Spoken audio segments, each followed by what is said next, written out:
Okay, sorry about that. Good thing you pointed it out, otherwise I would have gone the whole block without ever knowing that nobody was listening to me. It's just like real life.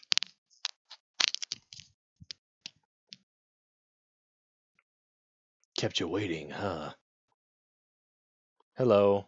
Welcome both of you, Kimmery and Shimmery. Thank you for coming on the stream. Always great to have you. I'm trying to think. I had something in mind and now I can't remember what it was. So, we're just going to sit here until I remember what it is. Just in total silence. You're welcome. That's a lot of ellipses, Shelby. That is a lot of ellipses. Ellipsi? What is the plural for ellipsis? That's our first order of the day.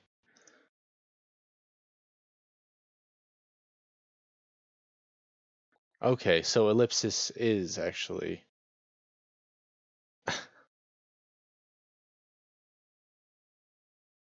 ellipses is the plural. All right, I'm gonna see. Jason's not on the stream. Surprise, surprise. But I'm gonna invite someone else and see if he wants to join us. Hello, Tyler. I don't know if you're busy, or let's delete that actually. If you're bored, I'm streaming right now. I think tonight I'm going to read some fan fiction. You're dirty. Okay. Well, I'm dirty.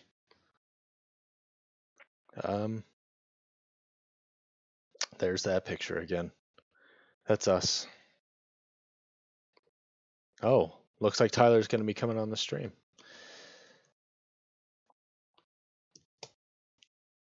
Send him a link real quick.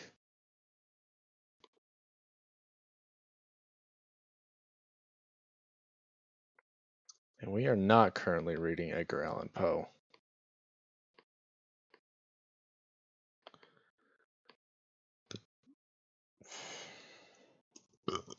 I like that photo as well. That is an American classic.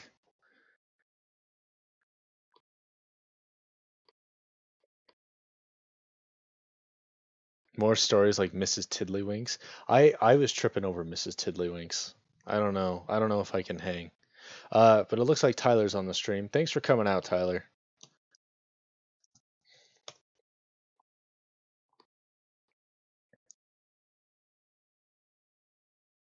It's basically just 4 of us, including myself.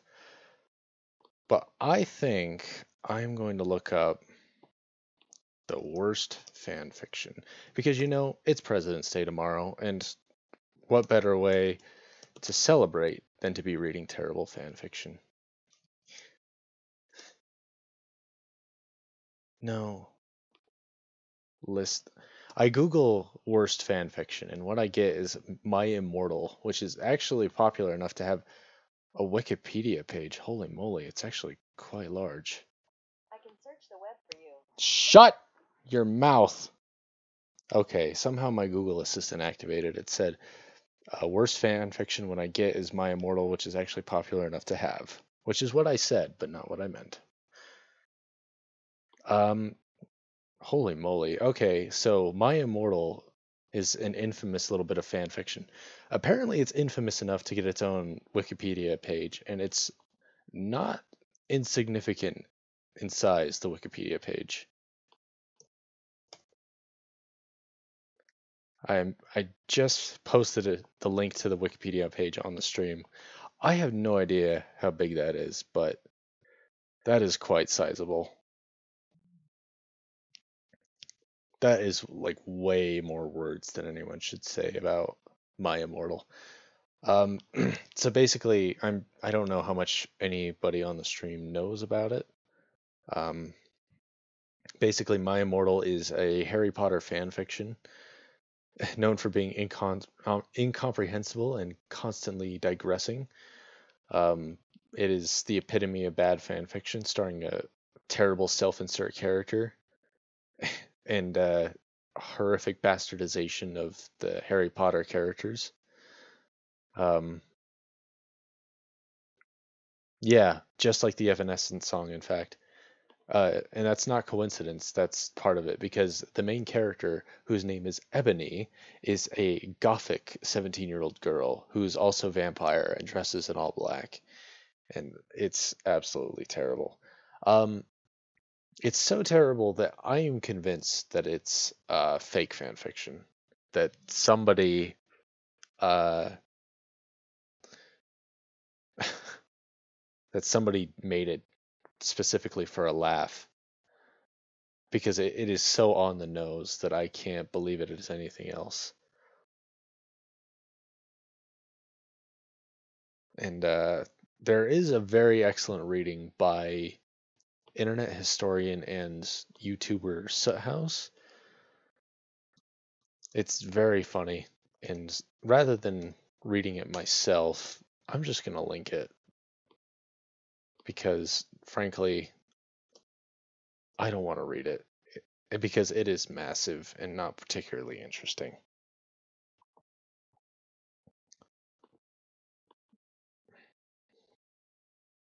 At least I don't think it is.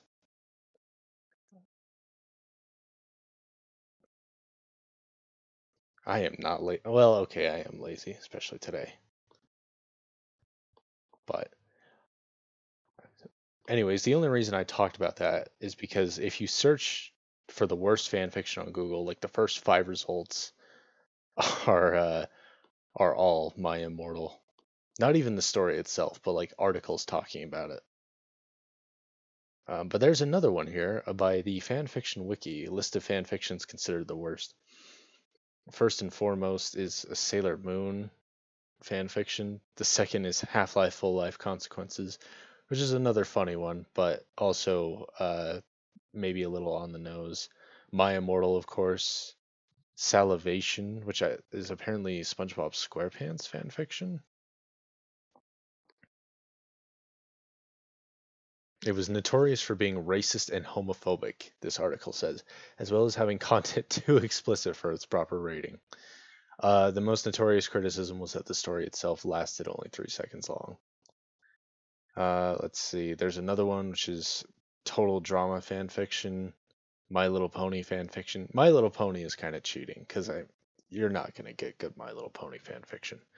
And then another Harry Potter fan fiction, which was written apparently in 2014.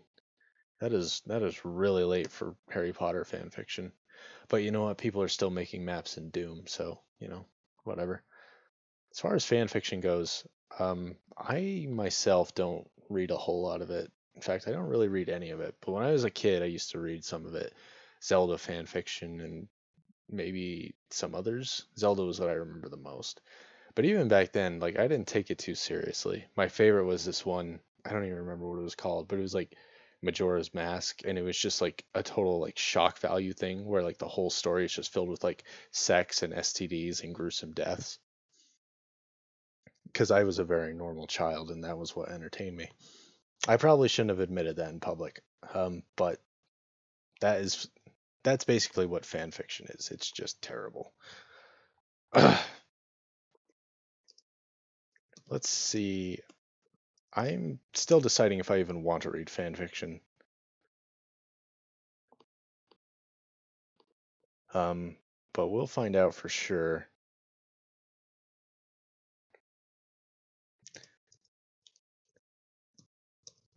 Also, apparently there's 5 people on stream, and I don't know how to count, but I'm assuming that that's more than 4, which means that there's at least one person here whose name I don't know. If you want to, pop up in the chat and be like, "Hey, I'm this guy," I'll be like, "Hey," and I don't know if that's worth anything to you. Um, I kind of wonder about even reading like bad fan fiction because like a lot of it is just on the nose, people just trying to be terrible, and that's not nearly as funny. Or it's like just totally incomprehensible, written by like a 6-year-old, like just as terrible as it can be. And then the rest of it is like not vampires. I mean, there's a lot of vampires, but there's also a lot of anime, and homie, don't play that.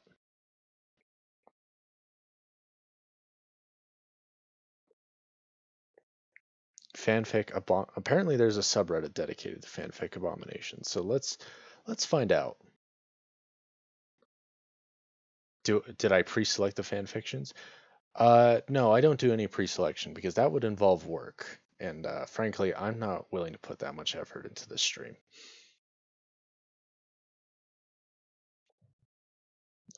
Shelby says she misses watching JoJo. It's still on Crunchyroll, and in fact, we're getting to the really good parts of part 5. Like we're on the White Album fight, which is one of the best ones. So go watch it. Turn off the stream. Go watch JoJo. That's high priority. And yeah, as far as fan fictions go, I'm gonna be careful because obviously YouTube will only allow a certain level of awfulness. And what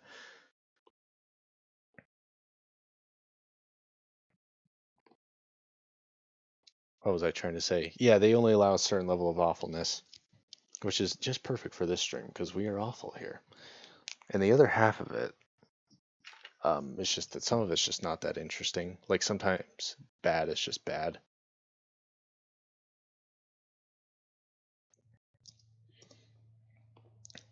Um, and I'm not gonna I'm not gonna say bad words on the stream. Nobody needs that.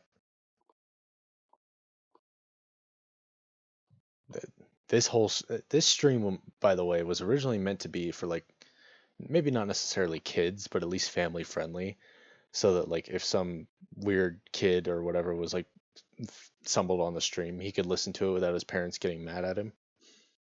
But I mean, there's a lot of stuff like just glancing over the subreddit for fan fiction. And fan fiction and Reddit is like, how like peanut butter and chocolate go great together.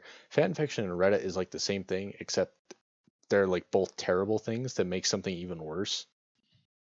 It'd be like the concoction to make something that's just like pure evil.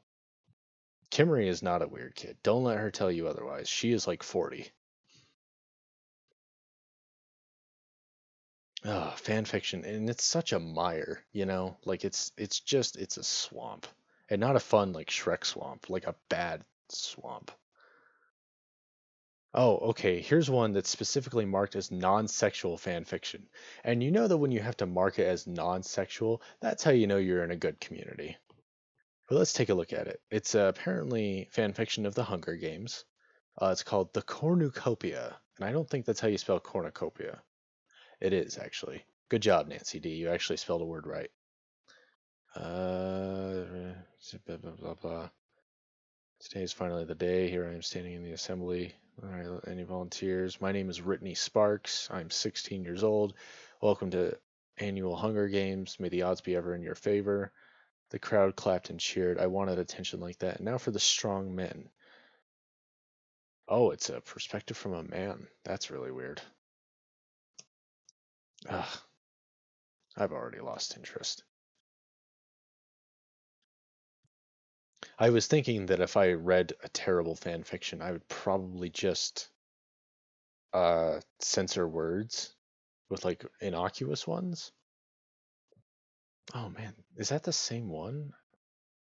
It is. I think somebody is like reposting. Yeah, somebody keeps reposting that cornucopia fan fiction. And it's the same guy. There's like the same person posting it on the subreddit. There's PewDiePie fan fiction. Where do you even begin? Like, where do you even start with something like this?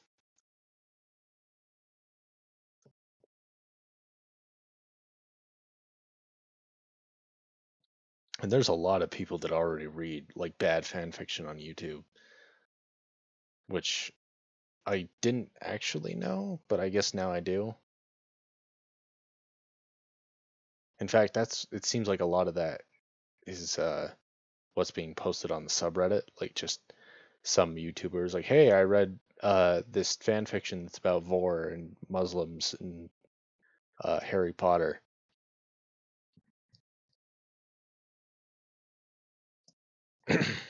You won't believe what they did to her. Doctors hate him. Uh,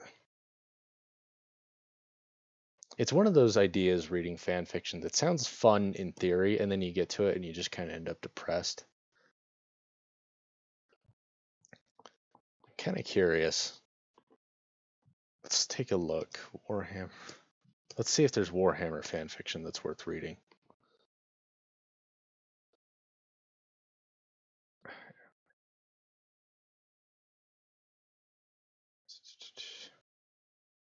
Because there's a lot of big words in Warhammer.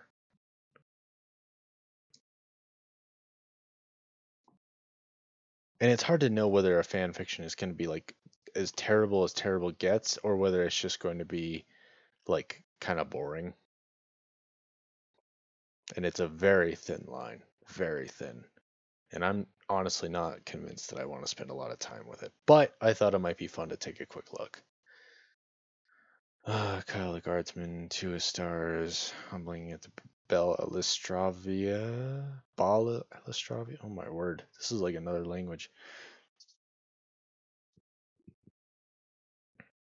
Heretics Reckoning, Secular Doctrine, Dark Eldar, suitable for children. Okay, let's read the Warhammer fiction that's suitable for children.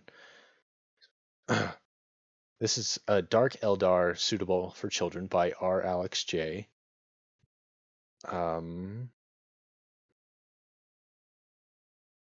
Let's see, in his kind of preamble, he says, recently there's been a debate over new Warhammer adventures.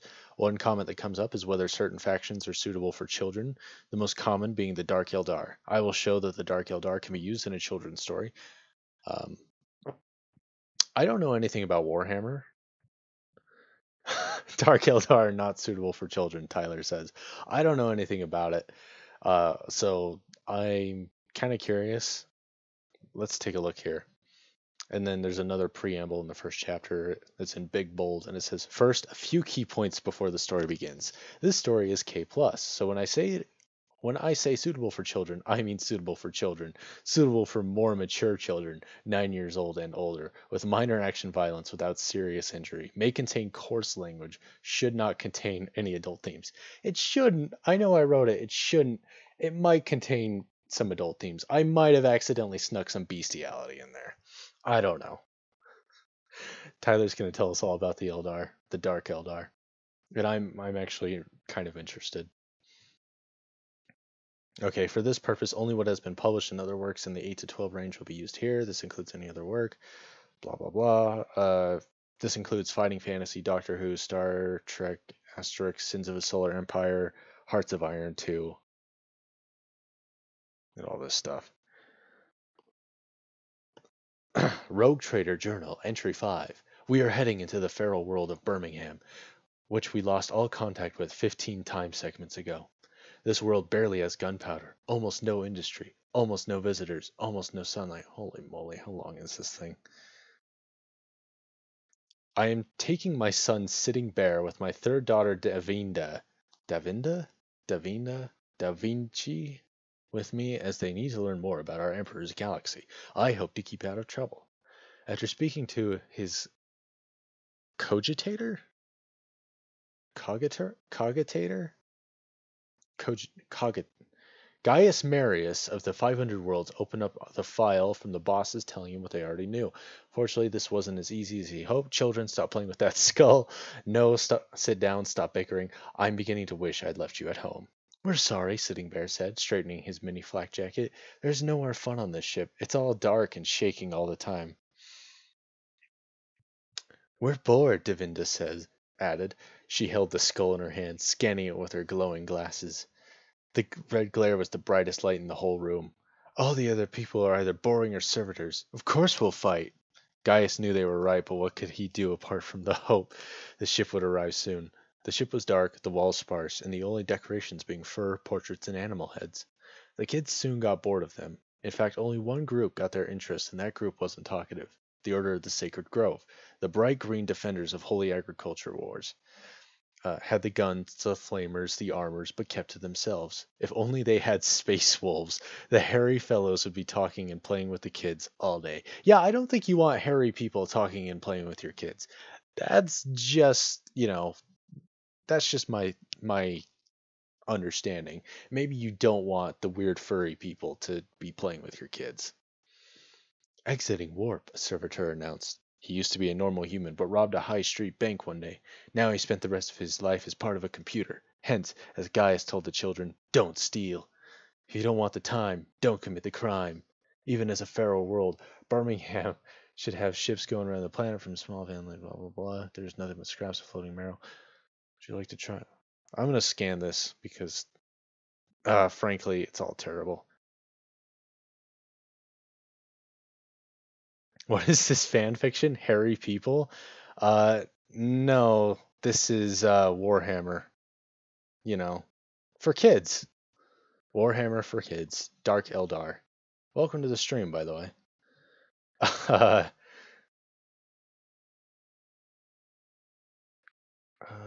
Okay. It wasn't bad at first. The planet looked like it was always night, but the trees and birdsong made the children smile. Butterflies flew around and white fluffy rabbits bounced around. Everyone except the tech priest and the Sacred Grove sisters gasped in wonder. How beautiful! A tech priest was the first to realize the mistake. He wandered behind a tree to look at a blinking light on top of a boulder. The half-machine man and his extra arms soon no longer existed as they once did. Standing over the tech priest was the cold, spiky, metallic, pink form of one of the ones who were clearly the ones behind the planet, being unable to talk. I don't understand what that sentence means. In the creature's hand was a gun, a rifle, with a long spike coming out of the end. What was this? Xenos! Sister Quenda of the Sacred Grove shouted, her gun raised, ready to fire, and her friends did likewise. However, they did not fire. Not yet. Gaius wanted to get answers, and so they held back. No, this is not coffee grounds. This is reading grounds. You know, like breeding grounds, but with books. There isn't really like a mission statement here. I just kind of read stupid crap and then sit in silence as awkwardly as possible. I'm going to see if I can raise my microphone sound a bit. Test my microphone, real tech, high definition audio.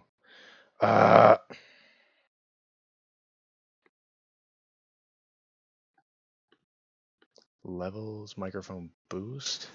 Okay. Does that sound any better? I'm not quite sure.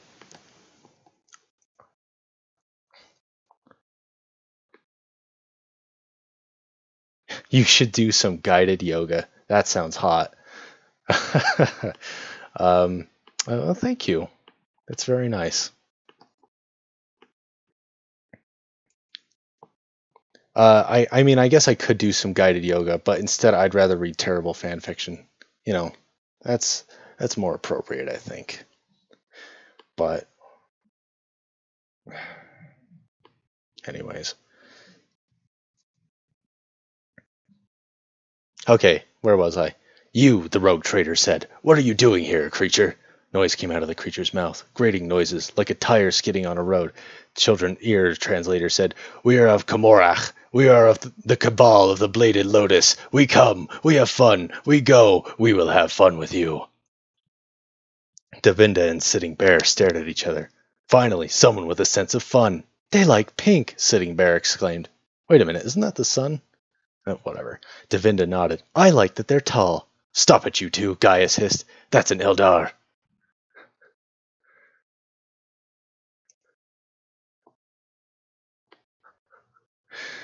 That's an Eldar. Worse, an Eldar of the worst city in the universe. She's not your friend. Sisters, open fire. Swiftly, the dark Eldar warrior threw something at the kids, just as the first bolt reached her. When the mist cleared, the children were no longer there. Yeah, you know, kidnapping. For the kids. Where are we? Divinda asked. We haven't moved, Sitting Bear realized. Indeed, the same forest, the same butterflies, the same rabbits were all there. Everyone's gone. What are those aliens? Are they Eldar? They look like Eldar, but nasty. All Eldar are nasty. All aliens are nasty. These are just more nasty. Are those humans? Sitting Bear and Devinda hid behind a bush as men and women, humans, walked through the forest. They wore checked and striped clothes, and some had blue tattoos. No, some were blue all over. Devinda recognized this as woad, a dye from a plant that could change the color of skin like plant changed. Oh, like paint changed a wall, excuse me. She turned her glasses virtual systems on and zoomed in on the rising smoke. A village! But where were the automobiles, the planes, and the rest? These people only had horse-drawn carriages. They didn't even have pocket cogitators. How did they talk to each other? Shouting? 2 miles to the village, she said. We can get there, Sitting Bear said. He got up and, without looking at his sister, started walking. Devinda had to run to catch up. Nobody stopped the children, and they reached Corvoni village in under an hour. It was less dark than usual, and the kids wondered why nobody was paying them any attention. Were they invisible? Excuse me, Sitting Bear asked a big, bare-chested man with a winged helmet. The man looked down, frowning. Children, you Imperial? We are rogue traders, Devinda said eagerly. She took a short copy of Warrant of Trade out of her pocket, or at least tried to. Instead, she pulled out a red circle with a huge eye. The man suddenly smiled unconvincingly and showed the children to a hut. We eager to hear how warriors of stars are. The children were about to enter the wooden house when someone screamed. Evil laughing echoed throughout the settlement, which the ear translators processed as, I am the last thing you will see.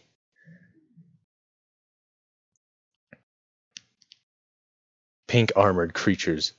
Okay, this is going to bother me, so I have to point it out. This phrase, pink armored creatures, pink armored should be hyphenated, so it should be pink hyphen armored, and then space creatures. Instead, it's pink space armored hyphen creatures. That's not correct, and that bothers me.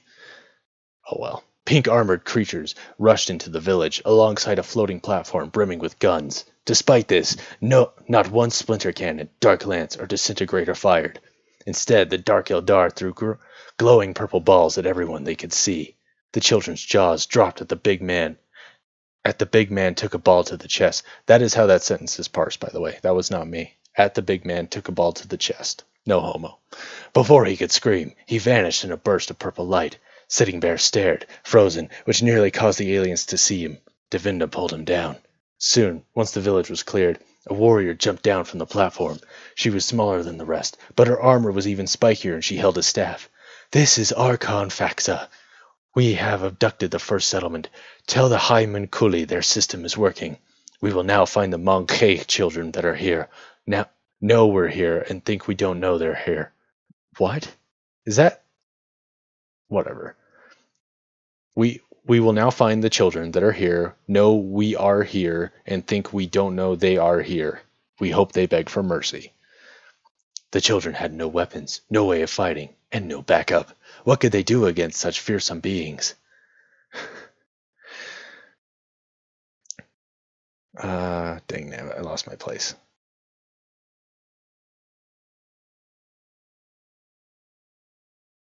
Run, Sitting Bear said. We must run. We are of the Emperor, Devinda whispered. We do not run like weaklings. We will stop these Xenos. Is that correct? Faxa asked as she and 2 warriors with guns in their helmets pulled the children out of the hut. What are you going to do, shorties? Whine and hope we let you go? No, we will make you scream. We will enjoy hurting you. We will get the material we need. The Dark Eldar laughed. One came towards the children with a super thin knife. The children had never been so scared. Devinda's glasses blinked. At first, it was a blink. Suddenly, the eyepieces glowed brighter than they ever had before. The warrior with the monomolecular blade backed off, his armor scorched and broken by the laser blast. Fascinating, the warrior said. A lasgun goggle, you monkeys will... Is that supposed to be a play on monkeys? It's spelled MON_KEIGS. GHS. So is it monkeys? Or monkeys? Whatever. You monkeys will... Emergency, Faxa called out. We need to get to the next village. They're encountering heavy resistance from prey. Go! The Dark Eldar jumped back onto their raiders and ravagers and sped off, leaving the children behind. I could have killed them all, Devinda said as her and her brother waited in the village for time to catch up. They've gone countless days back into the past, and the only way back was the long way around. What?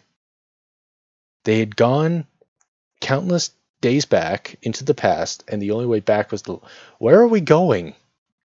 I don't...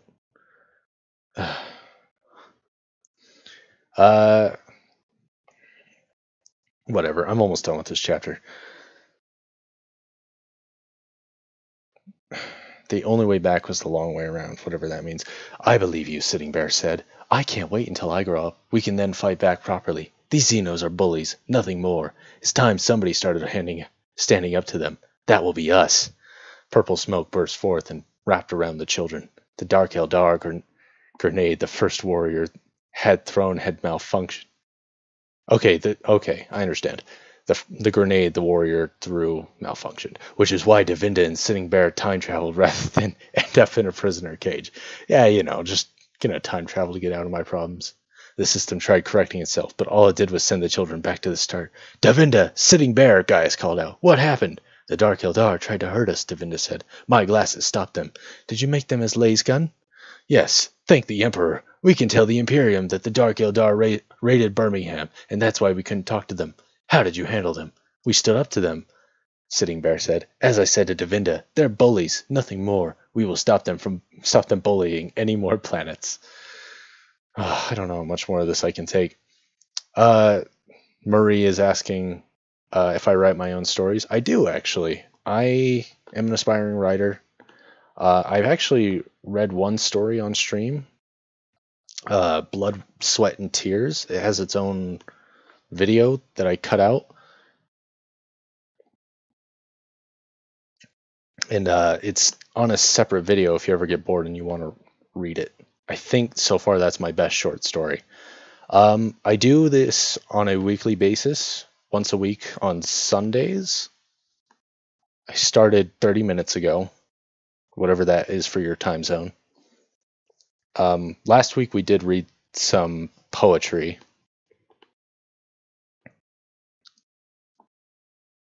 We do read poetry sometimes. It's not always good poetry, but we do read poetry. Be sure to check out that video. Let me know what you think. I'm pretty proud of it. I think everyone else on the stream seemed to like it. But do you guys want me to keep going with this story, or do you want to go with something else? Because frankly, I'm kind of wondering if this is going to get any bit. Oh, no, wait, never mind. I'm sorry. That was actually the end of it. So apparently, like, the way to make the Dark Eldar suitable for children is to just, like, not have anything at all in the story. Because I have no idea what the Dark Eldar are, or why they're so terrible, or why that story was even created. Because frankly, you could have changed them out for just about anything. So, yeah, no, never mind. That story is over and done with, and it was only 2 chapters, and it felt like 100. Thanks for nothing,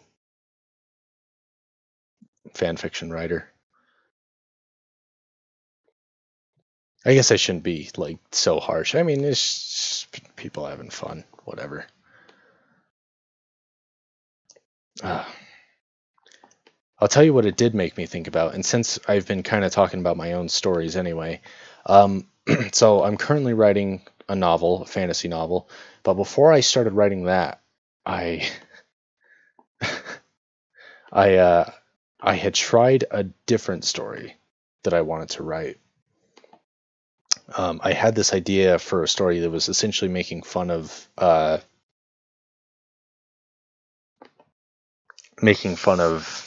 science fiction and Starship Troopers and all that stuff.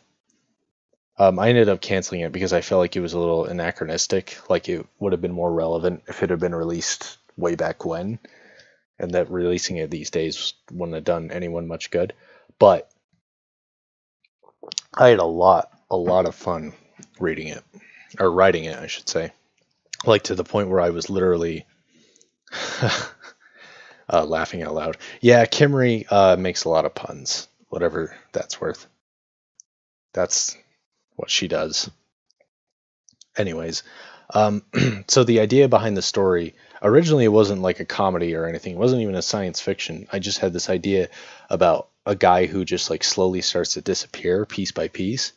And then I decided that was going to be a comedy because that's the kind of person I am.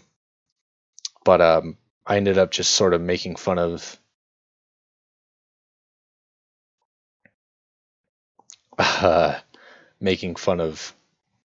the genre in general. The first draft was, according to Microsoft Word, 55,000 words. And a novel, the bare minimum for it to be considered a novel is 40,000 words. So I was just a little more than the baseline for a novel.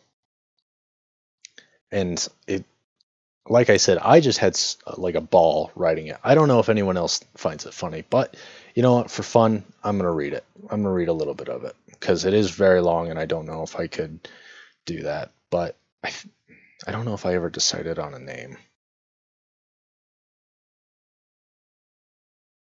But Fading Hero, did I call it anything else? But essentially the premise was that it was about this big burly space marine who slowly starts to disappear.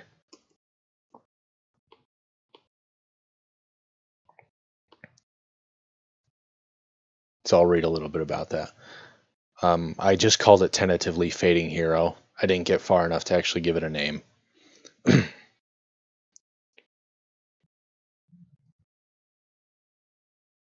Let's see. Okay, so I'll begin a little bit of it. On an unnamed planet, 100 galaxies away from our own, Brother Orpheon Asterius is beginning to feel ill.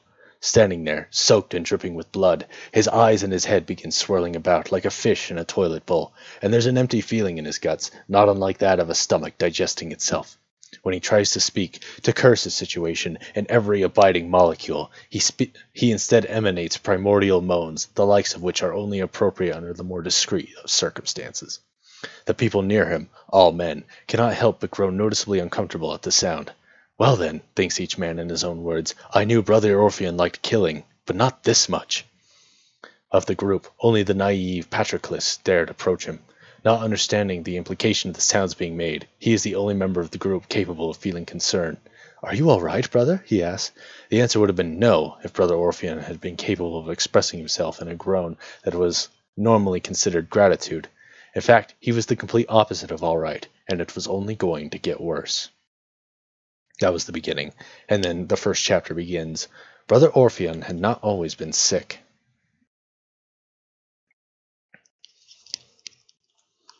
In fact, it was not long ago that he had been diagnosed with a clean bill of health for his upcoming assignment. He had all the makings: liver, heart, lungs, a digestive system, and most importantly, a working set of hands. He was as healthy as a horse, as they say, and certainly big enough to eat one. Though not an especially unusual size, Brother Orpheon had always been large enough to attract the attention of any room he stepped into, and only sometimes was that solely because of a weapon in his hands. He was a lancer, an intergalactic star sailor trained for only two things: killing and not killing. His size and naturally rough demeanor gave him a natural talent to the former, but even more unusual was his skill for the latter. Unfortunately, he never got the chance to show it outside of his spare moments, which normally consisted of writing essays and dissertation, the majority of which never saw the light of day, but all of which concerned the methods and principalities of evisceration, mutilation, incapacitation, humiliation, cessation, et al. What few sections managed to be published and publicized were all academically praised. And there's a footnote here. I don't normally write footnotes, but I did for this story. Some sycophants admitted their praising was mostly the result of fear, that anything less than utmost devotion would result in Brother Orpheon hiding under their bed until they went to sleep, then slinking out and correcting them with first-hand demonstration of his abilities.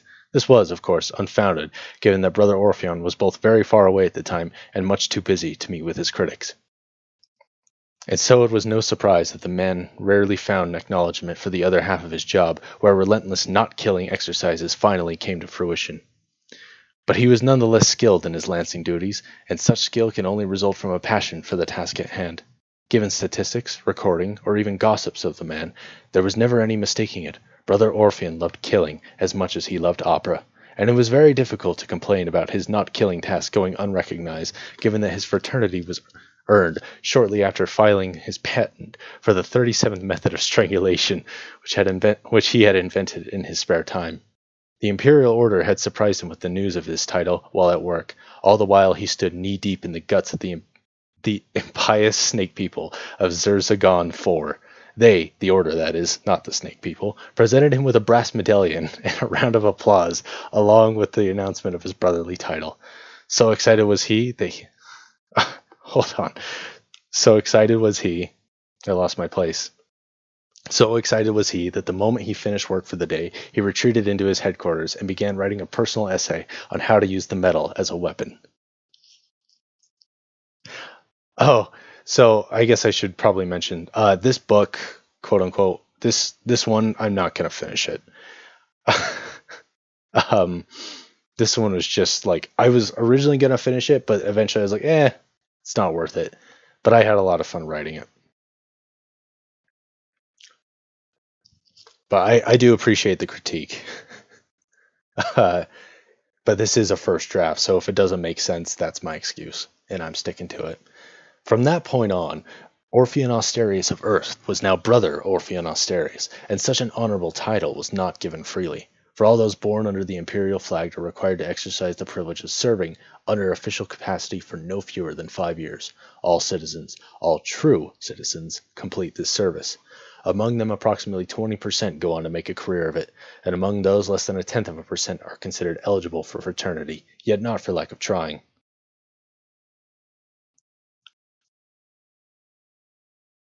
Trying to decide if I want to keep reading this particular section or jump ahead to something funnier.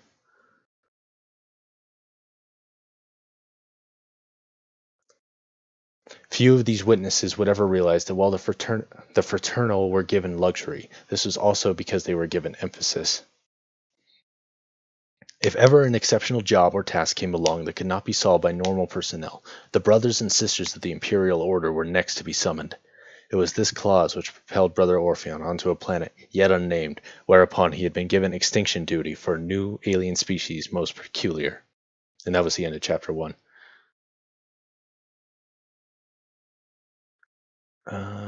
There was one particular little bit about Brother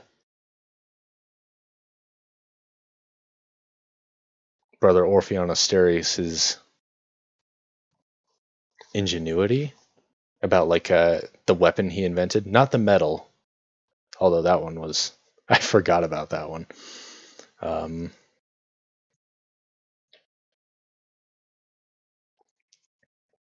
Brother Orpheon was bored, writing or waiting, commonly FTL. As you can tell, I kind of just don't plan ahead for this. I just kind of go in and wing it, which is, that's great.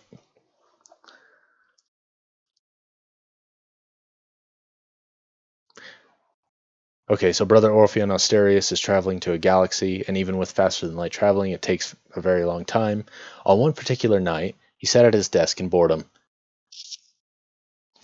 staring at the plain wall ahead. At some point, by some luck, a little mogroach had the nerve to crawl itself to the center of his workspace. It sat there with what was undoubtedly its own species form of a smirk, all smug and self-righteous, thinking it could just crawl wherever it wanted. Well, Brother Orpheon would have none of it in his quarters, and so he took his #1 brother brew mug and smashed it against the roach.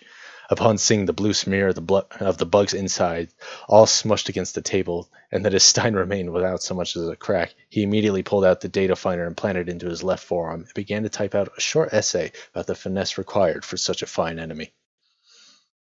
Unfortunately, it wasn't long before the thrill wore off, and the writing went unsaved, even in Brother Orpheon's personal data right archives. Boredom once more outweighed upon his eyelids, and for a brief moment he lamented the journey. Thankfully, upon realizing that he had just thought ill of the Imperial Order, excitement took over again. As such, he began the necessary steps to cleanse himself of such ignoble treacheries. The ritual was that of rinsing one's mouth out with imperial soaps and crying as many tears as one's eyes could spare. Such an occurrence was truly unfortunate, and it is said that Brother Orpheon never forgave himself for the thoughts, but if nothing else, it at least lent him to diverge a few hours away from the impending madness of tedium. I'm trying to think. There was this little bit where I talked about the weapon that he uses. And like just thinking back on it kind of made me laugh. Let's see if I can find it, or if that was in a different file.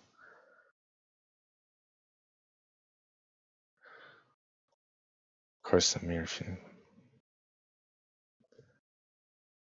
Okay, so there is this little bit. Oh man, it's been a long time since I read over this. I completely forgot about it. Brother Orpheon grew bored again. He groaned audibly, though there was none else to hear him. Why is it, thought he, that every time I go on an exciting space adventure full of violence, mystery, and/or heroism, that there must always be a segment of sheer boredom? And to this he had no answer. So he turned to his side and sulked for a while, his muscular forearms folded with spite, and his mouth bent downwards with personal anguish. Of course, a mere couple rooms away from his own, a mere couple rooms away, just down the space hallway, there was in that moment a bout of excitement going on involving a mutated mog roach, which coincidentally now almost perfectly resembled a human being, and the insect had used its new advantage in order to satisfy its bloodlust by murdering one of the crew members. The now galaxy-famous detective Bo Misu, who coincidentally happened to be on the same astronomical expedition for some reason, began going through a list of suspects that all have prime motive against the insectoid. Could he unite unlikely allies in order to discover the truth of this mystery and prevent more bloodshed? Unfortunately, we are not currently talking about his story, and therefore further events in his life will not be covered, but we wish him luck nonetheless. Meanwhile, in Brother Orpheon's quarters, he once again pulled out his data finder and was typing out all the naughty words he could think of in order to see which ones the spell check recognized. At one point, he paused, struggling to recall a memory of the exact words used on one occasion that another Lancer's girlfriend publicly forswore him. After a few minutes, he found himself focusing instead on his writing device. It was a strange invention, blah blah blah. Cylinder, technology, PDA, complex calculation.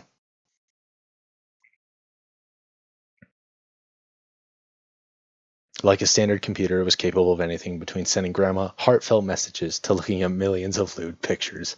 The technology responsible was discovered almost 100 home cycles ago when a rebellious scientist used test substance X-0413C0 instead of X-0413A1, like his supervisor specifically asked him to.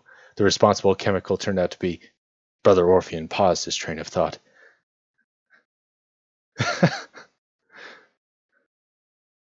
Why in the galaxy was he explaining all this to himself? He already understood the technical details, and going over its history and technology, though informative, was not especially useful even where entertainment was concerned. In fact, he found himself becoming more bored. Even stranger was that he felt an inexplicable obligation to explain the technology as though it were expected of him, which was quite frankly a silly idea and a waste of time in the worst way possible. So he stopped.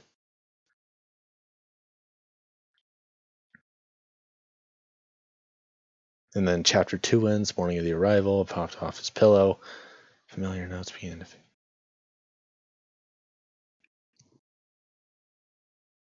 Okay, I think I found that section that I was thinking about. I'll just read that one real quick. Remembering his task at hand, Brother Orpheon made full use of his not killing training to put aside philosophies and clear his mind to better focus on the task at hand. Speaking of at hand, it was only when he looked down did he realize that he was already midway through reassembling his weapon. He grinned with sheepish pride and shook his head in response to his own cheeky shenanigans, much like me. It only took a few more components being smashed together before his firearm was complete once more. It had all happened so fast that he found himself physically resisting the urge to disassemble it and restart the whole process, as was common in the Lancer Attribution Corps, or LAC, even though it had been decades since such a task was required of him. Instead, he picked up the weapon, looking over it with his eyes as if it were a starving child at a pastry shop window. And it was indeed a fine weapon. Being independent, Brother Orpheon had no call to maximum conformity and was free to make strategic decisions as he so pleased, even when that meant having a non-standard procedural firearm, commonly called a no-stap. One time, many years ago, Brother Orpheon had disassembled his issued rifle in order to improvise it via customization. Frustrated by the lack of options presented with this model of weapon, he eventually discarded it and instead bought a series of lead pipes, strings, and copious amounts of ammunition. When those failed to produce a gun of any level of safety, he discarded them onto the same pile as the first weapon. On short notice for an upcoming mission, he fashioned together a sharp knife on a long piece of string and used it by throwing it at the enemy. Once dead, he simply pulled back on the string and retrieved the knife in order to do so again with the next poor sap. On that mission, he killed over 100 with this technique, but by the end of it, his arm was tired, and he knew a different weapon would be necessary for posterity. So, after the end of that mission, when Brother Orpheon finally finished his 40,000-word essay of the technique used, the money earned from its publication allowed him to pay for a rifle that was on display in one shop's front window. It was unique in that it was attached under the forearm, not unlike a tonfa, and this position made the weapon easier to carry and control while firing. Seizing these new advantages, Brother Orpheon paid that same gunsmith to increase its caliber threefold. This made the weapon significantly heavier, but gave the distinctive advantage of making Brother Orpheon giggle every time he pulled the trigger, and also created a tendency where nearby allies would requisition a high five upon the weapon's successful usage. Am I a turd for laughing at my own jokes? This is why I wrote this story to begin with, is because I was having fun with it.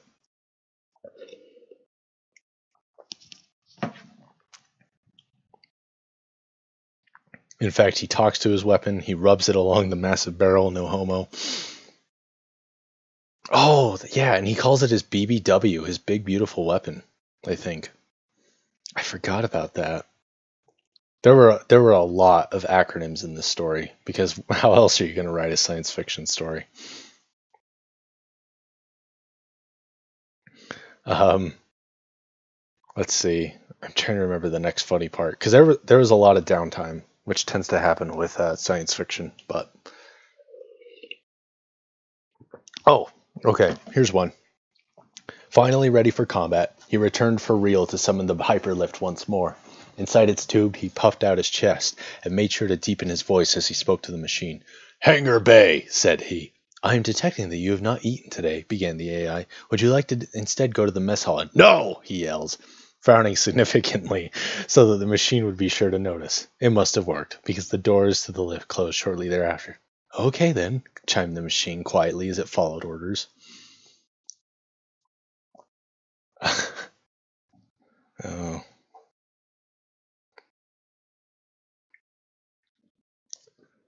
Let's see. Various factors, imperial order,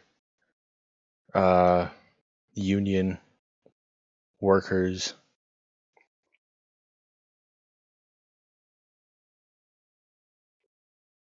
Brother Orpheon decided it was time for this workers' undoubtedly excessive break to come to an end. "My good man, as brother to the Imperial Order, I am ordering you to bring me to the nearest planetary shuttle suitable for a single passenger." The Unionizer's jaw had dropped, and when it closed back his lips trembled as he sputtered, "Planetary? But this planet is Class 7H. It's dangerous down there." "I am aware. Some of us have to earn our living." Brother Orpheon spoke the words with expressionless pride, but the Unionizer seemed confused by the statement, perhaps as a result of being too selfish to realize that he was being insulted. I actually know people like that, by the way. But the order seemed to work, and the Union worker slammed the rest of his Starwich, which is a sandwich, into his mouth before standing up and walking to a computer terminal built into the wall. Blah, blah, blah. Russer class. So nice a ship. Was willing to forgive the thing. The shuttle remained to and fro. I think I might go ahead and skip to the end. So basically what happens is he goes down to the planet. There's these weird aliens, and he fights them and just murders them because that's what he's really good at. But then he slowly, I can't remember if he gets wounded or if it just sort of happens out of the blue. But he slowly, he starts to disappear little by little, but he doesn't realize it until the very end. Because what happens is, via alien magic, he teleports back to Earth. I think that was what happened. And then he gets a doctor's examination, and there's this war with those aliens going on because they found Earth and they went back and started murdering people. But then he goes to a doctor who tells him that his organs are slowly disappearing. Let's see here.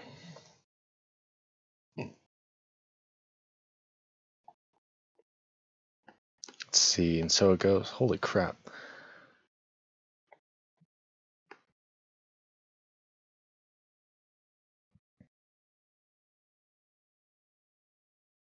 The Vampa of Vietnam.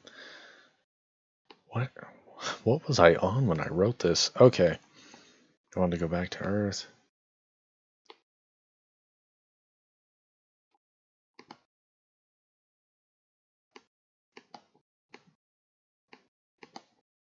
Sorry, I'm just trying to find...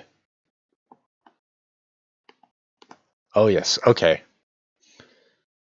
So several chapters in, they find like this weird altar. And then after killing everyone in there, Brother Orphean is short of breath. Brilliant flash of green light. Now stood back on planet Earth, 100 million light years away from the alien planet. Brother Orphean stood in quiet disbelief as he attempted to reconcile what was happening.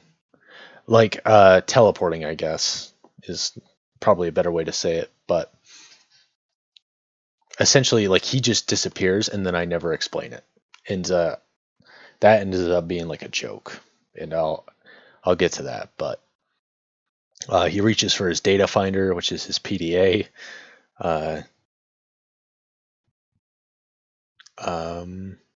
He refreshes the time and realizes that he instantly transmitted to Earth, despite it being a very long ways away. Let's see. Logical premises. The first FDL, given history's more boring exposition.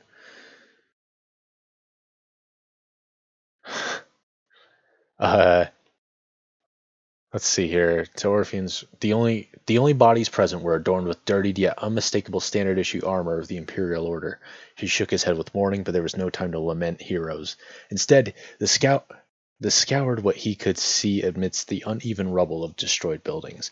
From his position he could see the multitude of his allies, but not one among the dead carried an unfamiliar banner or countenance. Had there been a rebellion, a civil war? But if so, why had the artillery been used, and not simply the rioters of the Domestic and Internal Protection Program? And then shortly thereafter, that gets shortened to DIP, D-I-P-P. Where was the enemy? Inhuman, blah, blah, blah. New anomaly.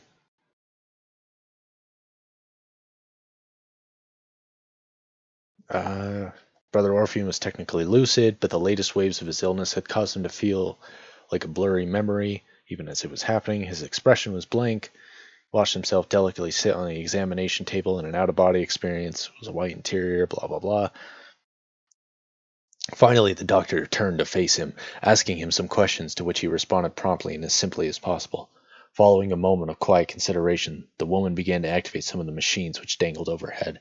She pulled down an instrument attached to a thin hose and prodded the man on various points of his neck and chin, each time holding the device for a few seconds before a blue light would activate on the handle.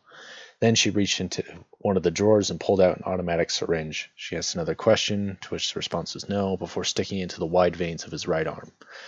The syringe's mechanism automatically began pulling its plunger outward, but there was no liquid to be found within the tube, implying that he no longer has blood. It doesn't make sense, but... As the plunger had stopped, this too. Then the woman practically leapt forward and began poking. Blah blah blah. Yeah, so his organs just start disappearing, and somehow he's still surviving.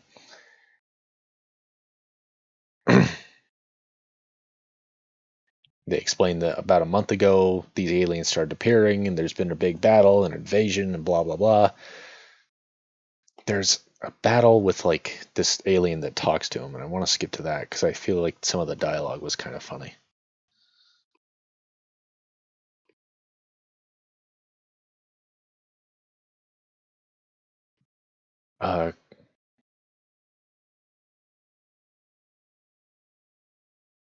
Wait a minute.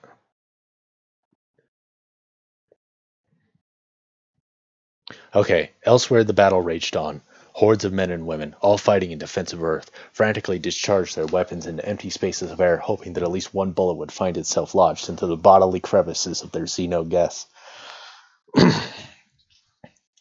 Some were more than happy to miss to miss, as this meant an opportunity to keep shooting. But the rest had to face the disappointment of attacking an enemy that didn't abide as company for very long. It was tragic, really, having all this warfare, yet having nobody stay for it. If the creatures were so bent on leaving the least they could do was stick around long enough to be gooified by copious amounts of lead.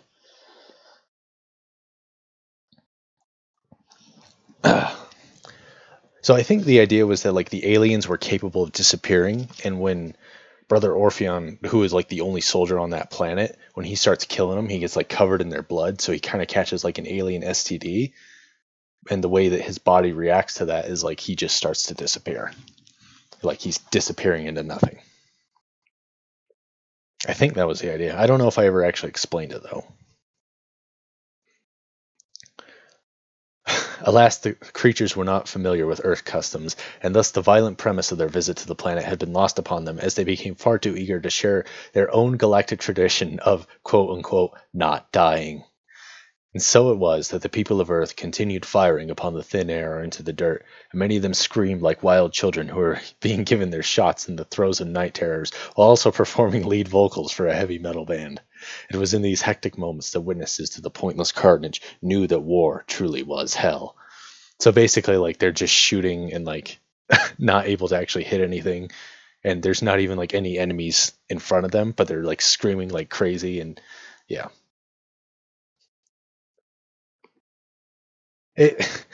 STD is funnier than just you got an infection from alien blood. So that's my reasoning.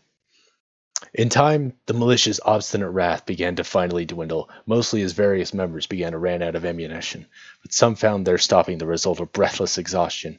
It was in the same moment of 3 or 4 seconds that the group all simultaneously quieted to look upon one another, counting heads and recalling fate, the first to fall in today's operation. But the group wondered why none other had been taken down by the alien forces. The implied answer, which was most accepted, was that their battle techniques had been successful. Yet those close to George only now realized that his death had actually been caused by a blow to the head resulting from tripping on a rock. Those who realized this chose to stay mum, thinking that they were now the only ones that knew the truth of how poor Frankerton died, and that it would be far better for him to be remembered as a hero. Silently, this now informed group walked away, whistling nonchalantly as they approached the ammo refuel station, hoping desperately nobody would question if they had noticed what they had noticed. In this awkward silence, the group militia was unsure of their next move, and it was only when each of the numbers stood once more on the battlefield that someone in their midst shouted a loud question, most crucial. "Lunch?" Sheepishly, the men and women of the service all began nodding into agreement. Then they began to speak. "Yes," they would say. "Yes, I could go for some lunch."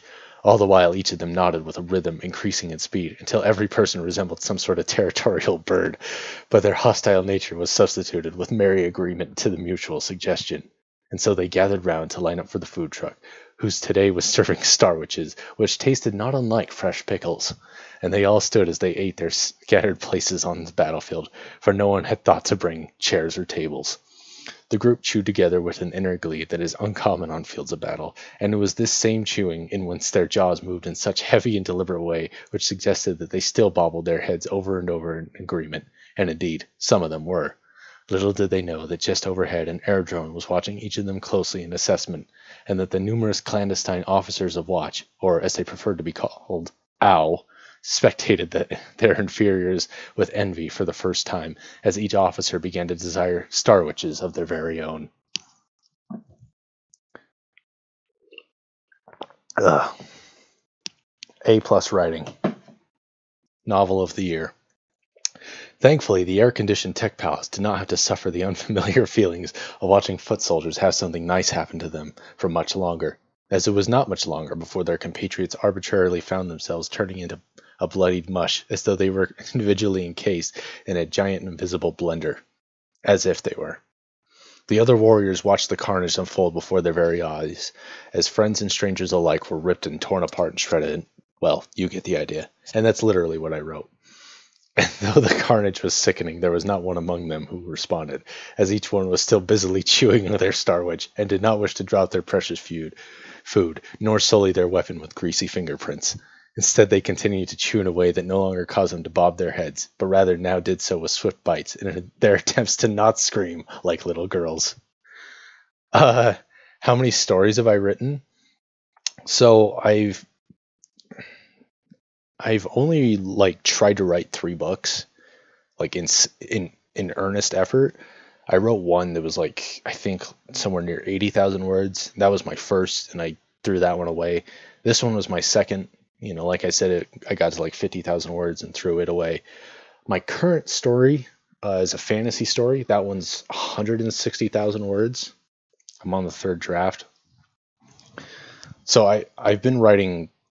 Let's see. I graduated high school in 2011, and it's now 2020. So I've been writing for about 16 years. Anyways, back to the story.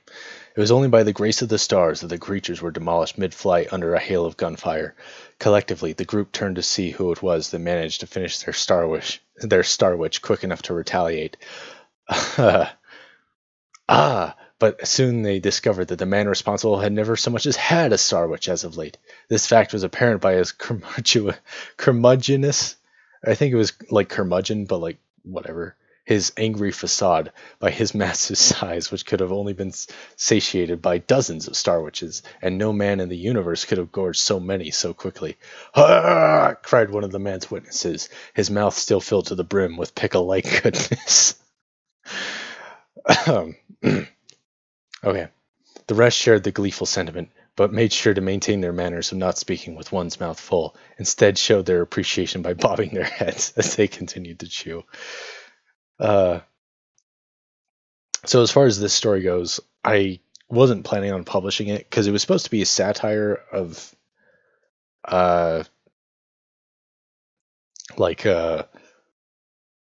more like Robert Heinlein. I think that's how his name is pronounced. The guy that wrote Starship Troopers. But that book was written like 30 plus years ago. And so like, as I started the second draft of this story, I was like, I don't think there's really a market for it. And so I kind of just shelved it. Looking at it now, I think it might still be worth something, but what I really want to focus on more is fantasy. That's where my passion lies, and I've got some big plans for that.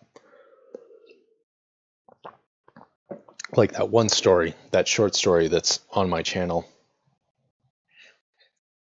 My writing is out of the box. Well, thank you. I like that. I like that.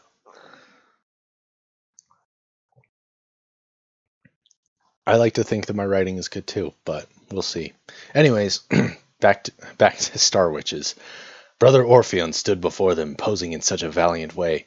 He was now a man without a stomach, and therefore had suppressed his need for Star Witches. If this were not enough to make him a hero in the eyes of the people, he also now had the added bonus of being the only one present who had thus far managed to kill any of the evil invading aliens, and that was a feat worth posing for. Had their hands not been full with food, the crowd might have collectively bowed to his grace. Instead, they swallowed their chewings, held high those great inbreaded treats, and gave a mighty "Hear, hear" to him. Brother Orpheon Asterius' only response was to aim his weapon at the crowd, and before any of them could so much as duck, he had fired once more into their general vicinity.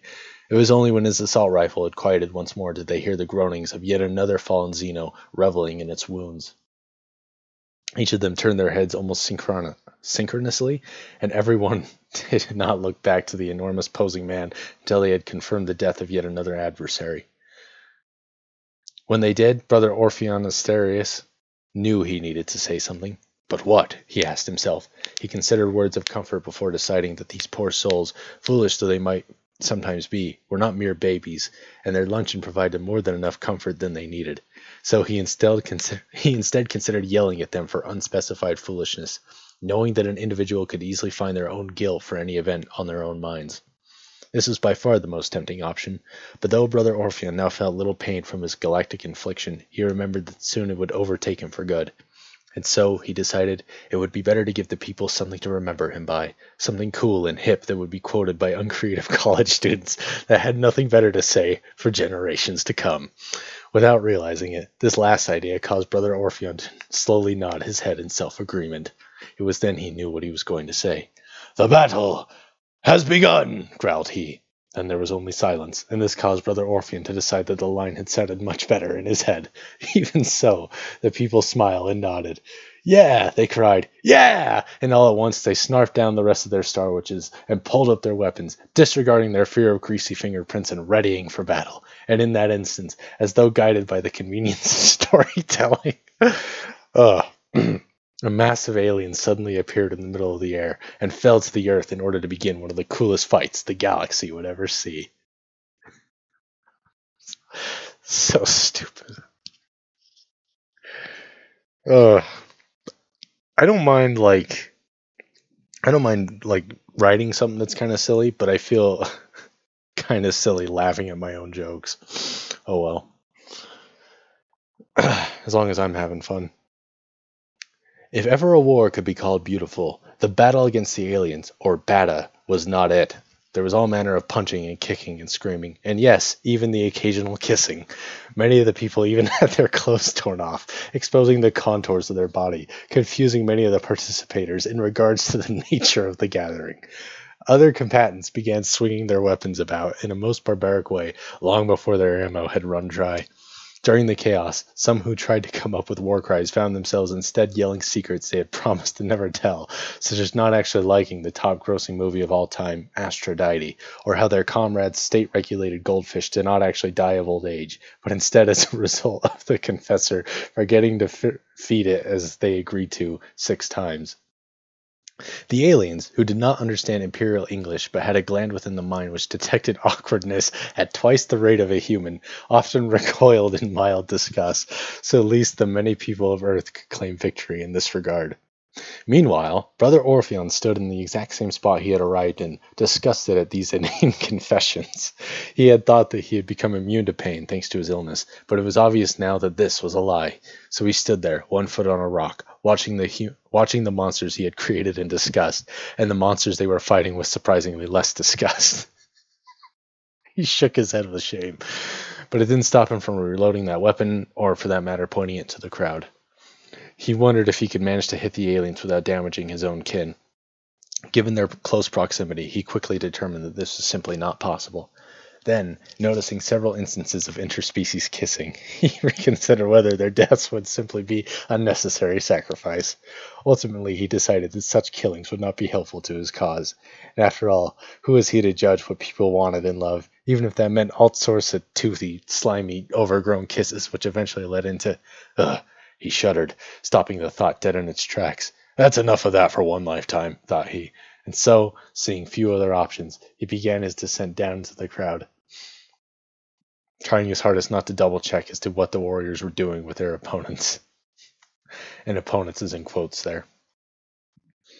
His familiar tactics, which consisted mostly of shooting his gun and yelling like a tyrannosaur, proved effective in destroying the invaders, and in breaking the hearts of those who had found new love.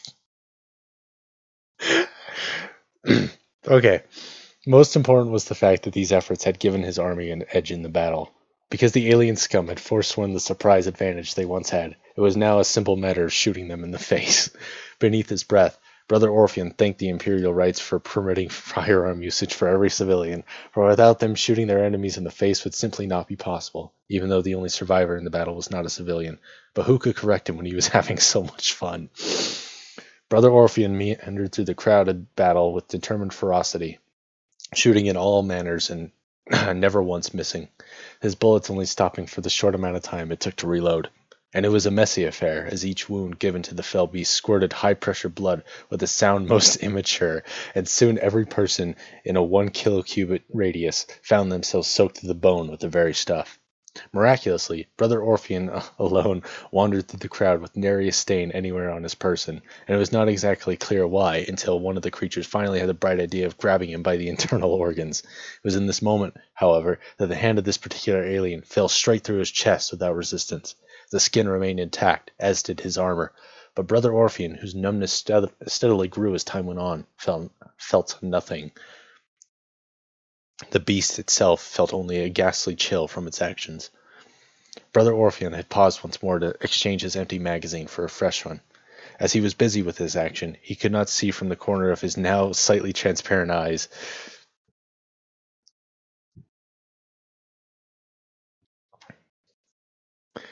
slightly transparent eyes that all the nearby aliens were backing away from him. There were 10 cubits between him and the closest of their kind, and they all turned to face him carefully. But as he was soon to figure out, this was not a result of fear, but rather intense anticipation. Let's see here. Okay. The weapons magazine slipped into place in a most satisfactory way. Grinning like a child, Brother Orpheon raised his weapon once more, but only then took note of the unusual circumstances he now found himself in. He circled around, standing in place all the while, wondering like a smartass whether his body odor had driven his enemies away. But the smile faded in the moment he felt a quick breeze from behind. With a single move, he turned around to face, raising his weapon to eye level and blocking the 2 long green crystals that slammed down onto him. The hexagonal weapons were each held in pale hands of a creature all too familiar, the same alien that had run away on that distant planet not a few hours ago. "Ah!" roared the alien, looking him straight in the eye. "Orpheon Asterius! The stars told me of your coming!" Brother Orpheon swung his rifle side to side in desperation, and the beast backed away a few steps. Brother Orpheon continued to swing for a few seconds more before he realized his opponent was now out of reach. Embarrassed, he eagerly began to inquire, hoping that it would distract people from his mistake. "Who are you?" he growled strategically. The alien responded with a hand over its heart. Well, over its chest, but you get the idea. "I am the Star Seeker, which in your language means Seeker of the Stars." The sounds of battle had long stopped at this point, and the people of Earth now stood whispering their oohs and ahs. Clearly, they were impressed by how badass this new character was, and were delighted to inevitably buy the merchandise which would depict him as any smart and fashionable people would. But Brother Orpheon had a reputation to uphold, and so he knew the best course of action would be to now slander this foe. Thinking quickly, he smirked as he came up with his response. "Well, I don't know if you've noticed, Star Seeker, but this isn't a star you're on. This is a planet, and that means you're lost." Of course, Brother Orpheon Asterius had been quick to forget that he had earned his fraternity through impressionable violence, not from his verbal comebacks. "Star Seeker is a name, not a job," replied the alien with considerable dignity for a creature that spoke only in yells. "I am well aware of the conditionary requirements of stars, and the Earth does not in fact reach this criteria. But even so, that does not change the fact that I am here for my own purposes, which cannot be reached by way or of arriving upon any other galactic body." At this, some human members of the audience felt so impressed by the creature's verbosity that they could not help but give modest applause. To their credit, however, they were quick to stop once Brother Orpheon shot a glance towards their general direction. "And what is this purpose of yours, creature?" Brother Orpheon spoke, now strolling in a deliberate manner along the circumference of the circular free space only he and the Star-Seeker stood in. "Is it, perhaps, to take our gold? Or is it that you want a hospitable planet similar to your own?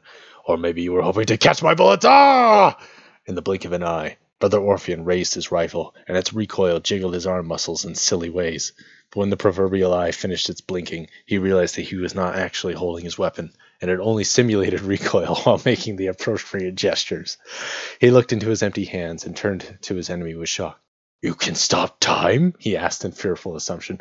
"No," replied Starseeker. "You actually dropped your weapon when you began walking." And Brother Orpheon looked back to the place where he once stood, and there in the sand was his rifle laying as if it were a rifle-shaped animal sleeping. As if it were a rifle-shaped animal sleeping.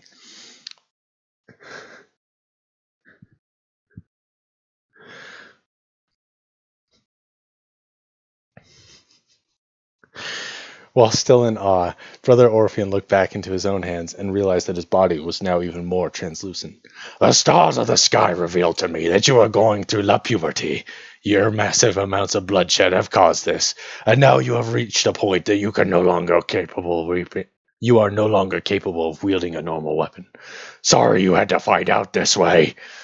Brother Orpheon reflexively raised an eyebrow as he digested the very loud words. "But why am I still wearing armor?" "The only weapon which you are capable of wielding," Starseeker yelled, ignoring the question and instead holding up one of his long crystals, "is one of the Star Soul crystals of the deep." And when he said this, he tossed the crystal in a way that caused it to land directly at the feet of the Lancer. There was a pause as the two equals looked down to the crystal, then back up at each other. "I should not have given you that." Brother Orpheon bent down to pick up the crystal, and the moment his hand and the vitreous green touched, a pleasant sensation not unlike fire surged through his otherwise numb hand. He had almost forgot what it was like to have such feelings, and stood in awe for a few moments as he once more got used to the idea. Then he raised the weapon upwards, gleaming it in sunlight, and swinging it about a few times for practice, all the while making whooshy sounds with his mouth. After a while, the human remembered that he was, in fact, being confronted by a foe, and also giving audience to armies of both worlds. Trying his hardest not to feel embarrassed, he merely avoided eye contact with the crowd, as taught to him in the academy. Now ready to begin, Brother Orphean dropped into his official battle umpire ready position, or burp, which involved a slight bending of the knees and a wobbling of the arms, in a manner not unlike hypnotic serpents. His eyelids lowered to a glare, and beneath his breath there was a muttering of his inner anguishes. It took most people years to master this combat stance, but Brother Orphean was not like most people. The Starseeker broke into a full sprint without so much as a warning, quickly closing in on his opponent and wailing on him with the remaining crystal weapon which he still possessed. In spite of his skills and experience, Brother Orphean found himself struggling against the enemy's unorthodox methods, and even once or twice felt the thwack of a crystal against his body, a great surprise when contrasted with his otherwise perpetual numbness. The battle was a stormy blur of pain and the occasional green sight of a crystal mid-attack. And thankfully there was very little else for a storyteller to describe, because that would probably be hard. Eventually the storm of the fight calmed as a result of the confusion from both parties. The two had somehow separated from one another, and each of them had been repeatedly swinging at thin air, but for how long they could not say. Both had become so distant that each had their backs turned to each other. Swiftly, each one spun around in a wicked, cool way, and instead of blindly charging back into the thick of it, they raised their crystals with delicate care between the thumb and forefinger, as though the weapons were dueling foils. Each of them stood on their tippy toes and bounded across the dirt in gracious manner. Before long they were at it again, and close enough that their weapons made contact. Green sparks flew as they gingerly tapped their tips and contorted their bodies in a dancing way. But Brother Orphean remembered that he wasn't very good at dancing, and his feet fell to their soles, and the alien beast now gained the upper hand with a single jab to the human's rib cage. Brother Orphean threw his head back in a fit of pain, yelling with both surprise and discomfort, but mostly surprise. The alien found himself startled by the femininity of the man's scream and cringed with mild discomfort. Having watched the behavior of humans for years, the Starseeker had taken note of their superstitions, and now believed that when one of their males acted as female, he must quickly repeat the traditional phrase, "no homo," lest he and those near him be cursed. I forgot I wrote that. Oh, that's terrible. Habitually, Starseeker paused to wait for the phrase, and was there standing vulnerable for a considerable time. Unfortunately, Brother Orphean had also lost his own concentration. But also, fortunately, this caused his own instincts to kick in, which coincidentally involved flailing the weapon in his hand with no regard for any decency. Even more miraculous was that, in this confusion, he managed to decapitate the alien, which is strange because the sides of the crystals were never actually sharp, but whatever, it still happened. It was only when hearing the familiar sound of vertebrae disconnecting that Brother Orphean realized what he had done, and snapped out of his flailing trance. He watched the snarled face fly really high up into the air, but even more strangely, heard it speak. "Orpheon Asterius, listen to me. You have killed many before this day, and for that your body is going through some changes." "What changes? What is going to happen?"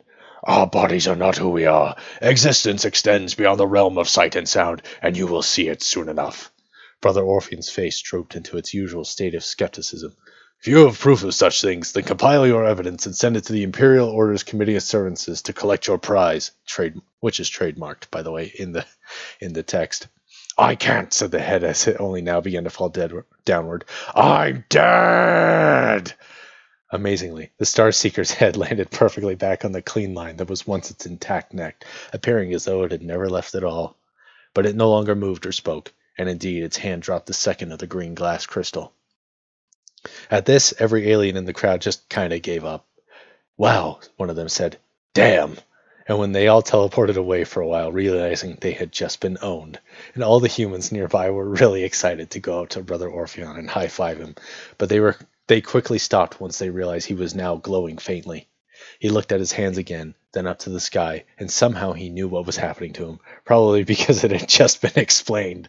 He stood in silence as his body became more glowy and more see-throughy. Everyone was like, "Oh man, look at Brother Orpheon. He's so badass he doesn't even need to say anything."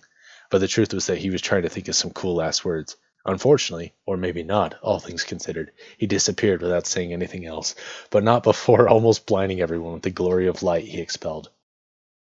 He was gone, followed only by an awkward silence, broken only by a single defender of Earth. "Huh," he said. "That was weird." And so peace returned to the planet, at least where alien invasions were concerned. I mean, obviously, siblings were still having their rivalries, and uptight neighbors kept complaining about things that never really mattered, but whatever. Most of the Imperial soldiers got to go home, or at least back to base, and those that didn't had to stay behind and clean up all the spent casing and Star Witch wrappers.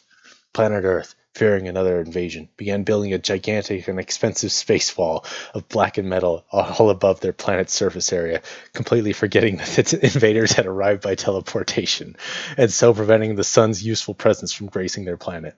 This angered some civilians, most of whom refused to vote on changing the wall one way or the other, and thus resulting in it staying until an Earthling accidentally absorbed it by opening a black hole with his middle Imperial School science fair project. One politician was blamed for the whole event, both the building of the wall and the tearing of it down. But nobody was impeached or forced to resign, because that would have required proactivity. That, by the way, was written before that was written before Donald Trump ran for president, for the record. In fact, most of the people did not even remember that the aliens managed to teleport onto their planet, a feat that broke all their current intergalactic speed records.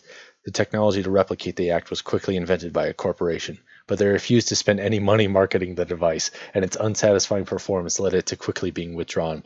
It was only 1,000 years later, when the patents finally expired, that the people of Earth even realized that this technology was possible. Brother Orpheon was given a statue, which was notably more handsome than he was, in the spot where he last stood, and the plaque on the front described him as the first human being to ever turn into a light bulb. He was never seen or heard from again. The end. Grade A writing. More like grade 1 writing.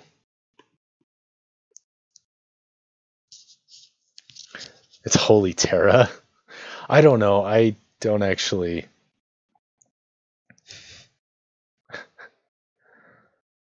I don't know anything about Warhammer. But, and that was my first draft. And yeah, it needs a lot of work. I don't know, like I had kind of thrown it off to the side, but I forgot how much fun it was. So I don't know, maybe I will actually go back at some point and finish it. Now it's Holy Terra. I've been reading for about an hour and a half now, which is great. I've had a lot of fun. I'm Oh, thank you, Murray. You've been very nice. I'm gonna take a quick break and maybe get, some water or something. In the meantime, if you guys just want to stick around, I will be back in maybe like 5 minutes or so. And I will go ahead and get some water. Don't you go dying on me.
Okay, I'm back. Did you miss me? What am I saying? Of course you did. That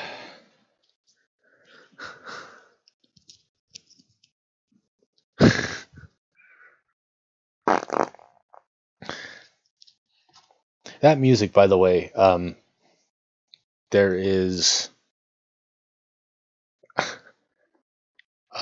the music used is attributed in the description. Very generously provided by Audio Library, who I guess just does YouTube songs. I hope I don't get sued by them. I don't understand copyright. So that was the second book I ever tried to write. The first book I ever tried to write wasn't nearly half as funny. In fact, it was the exact opposite of funny. And the third book that I tried to write isn't nearly as funny. In fact, it's the exact opposite of funny. But that book is funny, and I enjoyed writing it, and I enjoyed reading it. And I hope you did too. My personal favorite line out of all that, I think, was at the very end, that little bit about how Brother Orpheon goes down in history as being the first human being to ever turn into a light bulb. Sometimes I think about that line and it makes me giggle. And then people wonder why I'm like laughing on the subway.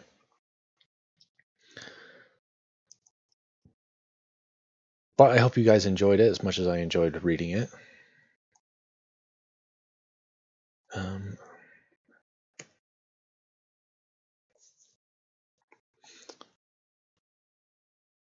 Enlightening. Yeah, she really doesn't stop. So she's good at it. And actually, last stream, I think it was last stream, Kimmery was nice enough to give us some of her, to let me read some of her poetry. And they were pretty good, especially the second one. And that stream is archived, of course.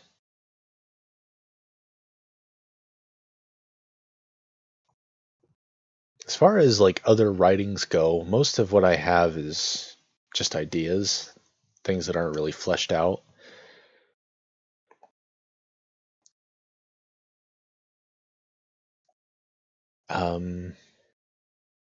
I also did write, I keep meaning to, like I said, I have that one short story which I cut out of the stream and then posted it as its own video. And then I had my own poem which I read, which was very personal and not very funny at all. And I read that and I thought it turned out pretty good. And I keep meaning to post that as its own video and I haven't yet. But I think that was 2 streams ago? Maybe it was last stream. I don't remember. I don't know, Shelby. If you want to correct me, I don't know if you remember, but because you were like the only person that noticed. Kimmery was busy with whatever it was she was doing. It was 2 weeks ago. Okay. Thank you, Shelby.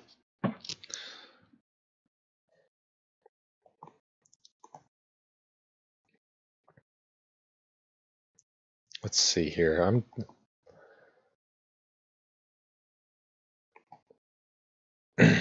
trying to decide if I have anything else that's worth reading. I honestly don't write a lot of comedy, which is kind of sad because I have so much fun with that one story. And I don't even have like a real name for it. I just called it Fading Hero because that was the original name of the idea. Like what I do for my story ideas is I just like write a TXT file in Notepad, and they're like 1 or 2 kilobytes long, and I save them, and I just give them a temporary name. In that case, it was just called Fading Hero because it was originally not like funny or anything. It was just an idea, and I don't even know, like I don't remember how I got from semi-serious premise about like existentialism or dying, very Kafkaesque. I don't know how I got from that to complete farce of science fiction and space marines, but somehow it happened and I wrote it, and then I decided to shelve it. That was a while back, actually. In fact, looking at this, that file was created or rather, it was modified 3 years ago. So I probably finished writing the first draft about that time.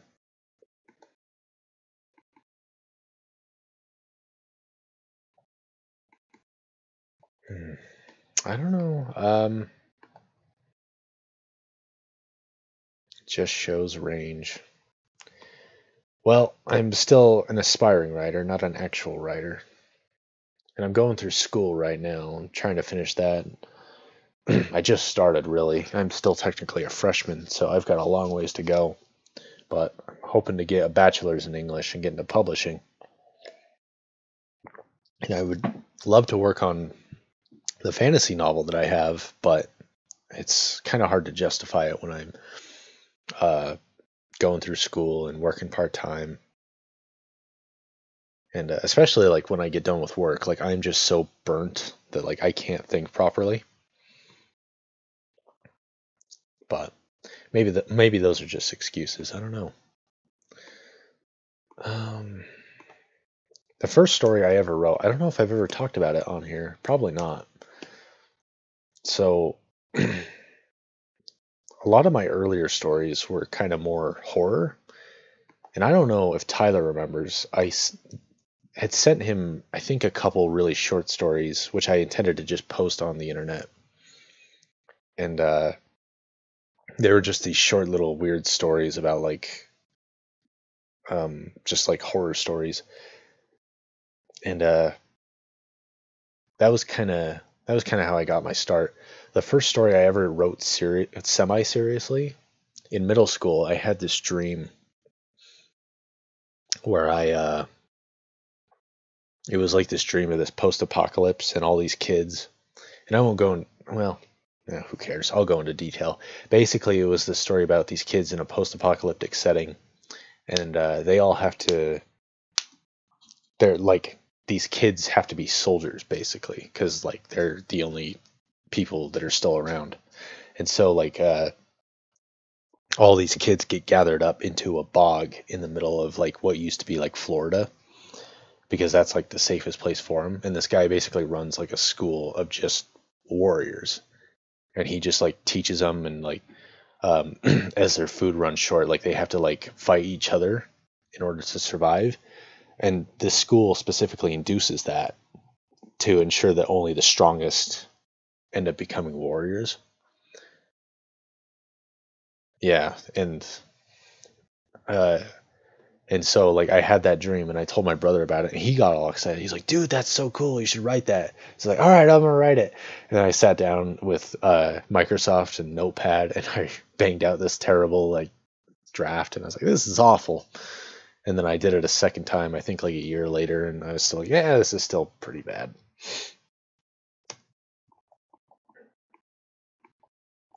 But I had these other stories. I had this story about this guy who these two doctors, and one of them is a widower, and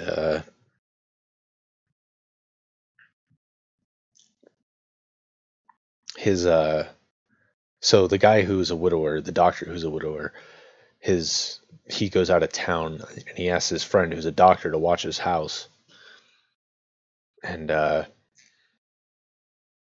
so he does, and he's like, you can go anywhere in the house, but do me a favor and stay out of this one area. And like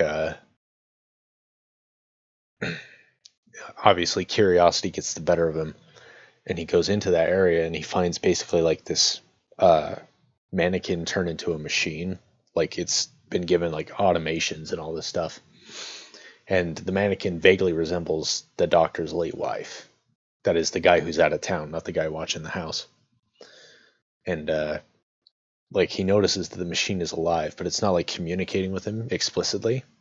It's just like kind of staring at him, and then like it follows his movements as he wanders about, and like sometimes like at night he gets woken up by the thing. And ultimately the point was that like the doctor had kind of created this like bastardization of his wife that was like sapient, but uh obviously not the same thing. And so the doctor gets back and he's like, you need to destroy that thing. And he's like, all right, I will. And that's the story. The first book I ever tried to write really seriously was this story I called Dark in the Storm. And it wasn't supposed to be genre fiction. Although in retrospect, I was like, yeah, it's kind of a horror story. It's more supposed to be existential and self-reflective. And I was fresh out of high school, and I was like, man, I'm gonna be, like this great writer, and I'm gonna be so cool. And I used my, I got a laptop for college back then, and it was just this dinky little thing, but it had Microsoft Word on it. This cheap little laptop. And so I was like, all right, I'm gonna write, and I'm gonna write seriously on a professional level. And so I decided to write that. And I got far with it. I ended up getting 4 drafts into it, 3 or 4. And in the end, I had become dissatisfied with the story as a premise. Excuse me, I'm burping all over the place. I had become dissatisfied with the story as a whole. So I looked at it and I was like, I don't know. And then on top of that, one thing that happened was I read, or rather I listened to a performance of Hamlet by John Gielgud, the late John Gielgud, who is this incredible Shakespearean actor. And he just, to today, it is my favorite version of Hamlet, just because John Gielgud is so great. And at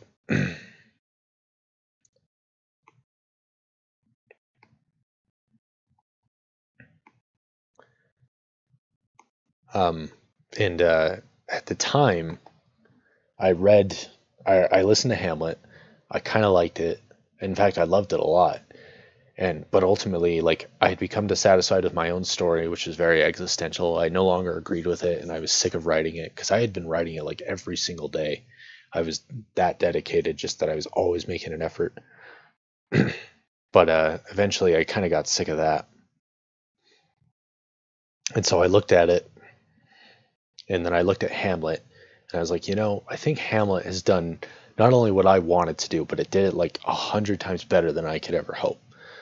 And so I gave up on Dark in the Storm, and I shelved it and buried it essentially, and have no intentions of bringing it back. A, because it's very nihilistic, and B, because it's been done better by Hamlet, and for that matter, by other stories, but most especially by Hamlet. And I looked at Hamlet and how great that was, and I was like, you know what? I can't do better than that. And frankly, I'm ashamed. So I shelved that, and then I went over to that story, the Fading Hero story, and I had started writing that sort of as a break from the other one, because that story was so dark and serious, and I was like, this isn't a whole lot of fun to write. It's very depressing. So I kind of as a relief, I needed to write that story, Fading Hero. And so when I finally gave up on Dark in the Storm, I moved to that one and just banged it out and wrote the first draft and had a lot of fun. Started the second draft and I was like, maybe this isn't worth writing, even though it was a lot of fun. Shelved that. And then actually, while I was writing that other story, Dark in the Storm, I had the first premise of the story that would become the story I'm writing now, which is a fantasy story. I've told Shelby a little bit about it, but since I'm serious about it, I don't know how much I want to talk about it publicly.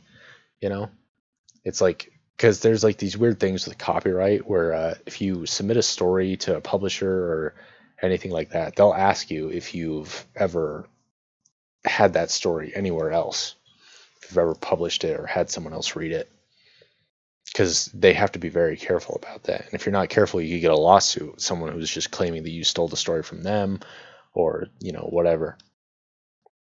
So I don't know how much I want to talk about it. I've told Shelby a little bit about it, but that's about it. And that's what I'm working on now. And the nice thing about the story I'm currently working on is that most of my stories, I write them and then I look over them and I'm like, yeah, that was okay. It's fine. It's adequate.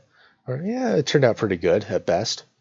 With this current story though, when I wrote out the premise, which was like 10 times as long as any of my other premises, whatever the term is, I looked at it and I was like, man, this is actually good. So I got real excited and just read it and all that. Um, well, thank you, Marie. I agree. You would love to read my work after they've been heavily edited. And I'm very careful about my stories. Like, I'm very much a perfectionist. With Fading Hero, I didn't care so much because I was just having fun. With this other one, though, like, I'm very meticulous, going over it, making sure things are right.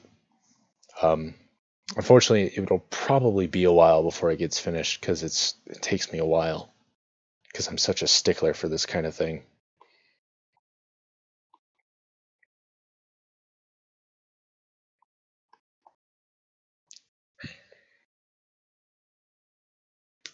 But definitely check out that other short story, Blood, Sweat, and Tears, because that was another one where I was like, okay, this turned out pretty good, and like I feel proud of it. Until I submitted it to some publishers, and then I was like, maybe it's not as good as I thought it was. But I submitted it anyway and got rejected twice. And then I was like, screw it, I'll just read it and post it on the internet. Um, Let me think. That is one thing about fantasy. It kind of took me off guard, honestly, because like I always enjoyed fantasy, but I never really thought about it until I decided to write this other story that I have, and I kind of realized just how much I love fantasy, and I never realized it until I started writing it. But like as I started writing it, like I had all these other ideas and things were clicking, and I was like a lot more satisfied with it. It's very strange. I guess you might almost call it a calling. Yeah. Thank you so much for coming on the stream, Marie. Like I said, we do this every week. I don't know what your time zone is. In my time zone, Mountain Standard, we start at 9 p.m. on Sundays. So we've been running for about 2 hours now. Definitely, subscribe, thumbs up. I can't believe I'm whoring myself out already, but here I go. Check us out, check me out, check me out, check out. And feel free to come back on the stream and tell me how amazing I am. That's always welcome. I kind of want to keep going, actually, because I like talking. But again, thank you for coming on the stream. And also thank you, Tyler, for coming on the stream. I know you get kind of busy and sometimes you got to get up early. But hopefully you appreciate it. Or I appreciate it, at least. I don't care what you think about it.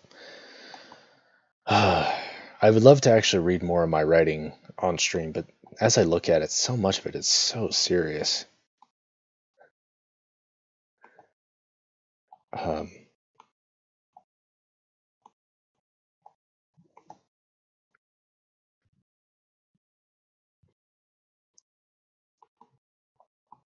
and I have all these notes and boring things, what have you.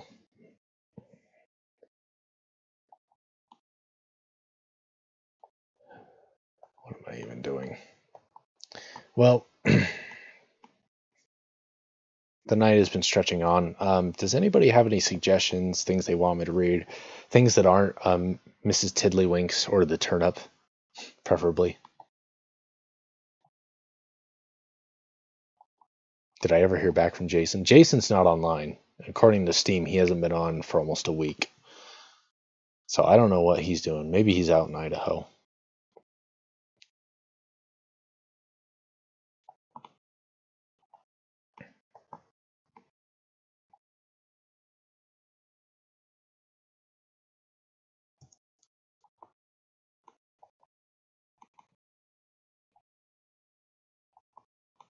I did chase him off.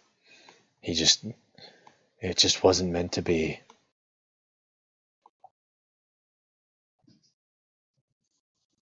Man, maybe one of these streams I will do like a yoga reading.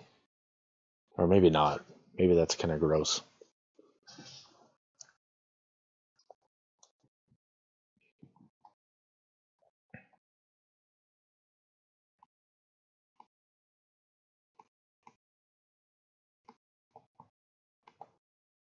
Making a mask, meeting with orcs. Yeah, I don't even know. It's kind of funny. Normally by this time I'm like tired and I don't want to go on.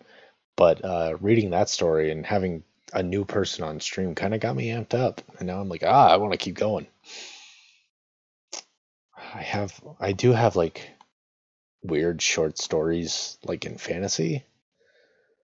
Like I had this one that I wrote. I have these pocket notebooks and I wrote it in, and I totally forgot about it until I was archiving that pocket notebook.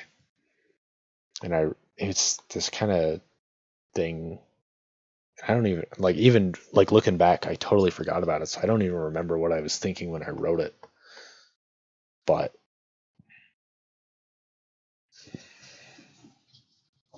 you know, what can you do?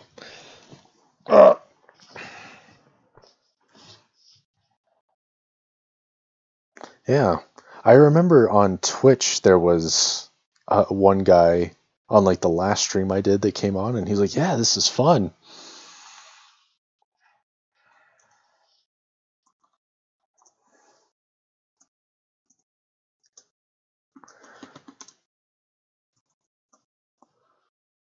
And I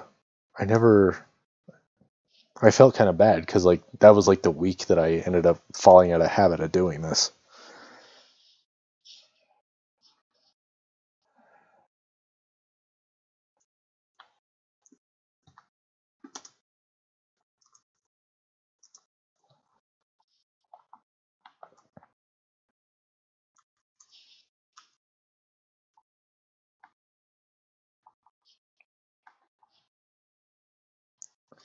Oh dear.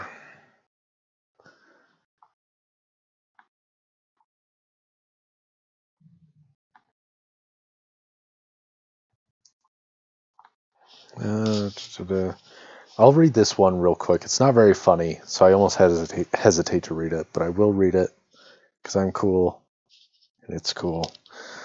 I called it Tiger's Eyes. Oh, to be that small again. There was nothing more than I desired than tiger's eyes, the effulgent fire which so readily devours me. Once I knew of it, there was nothing else in the whole wide world. And so I begged, I wandered, I punished and I served. I sang and I danced and I stole.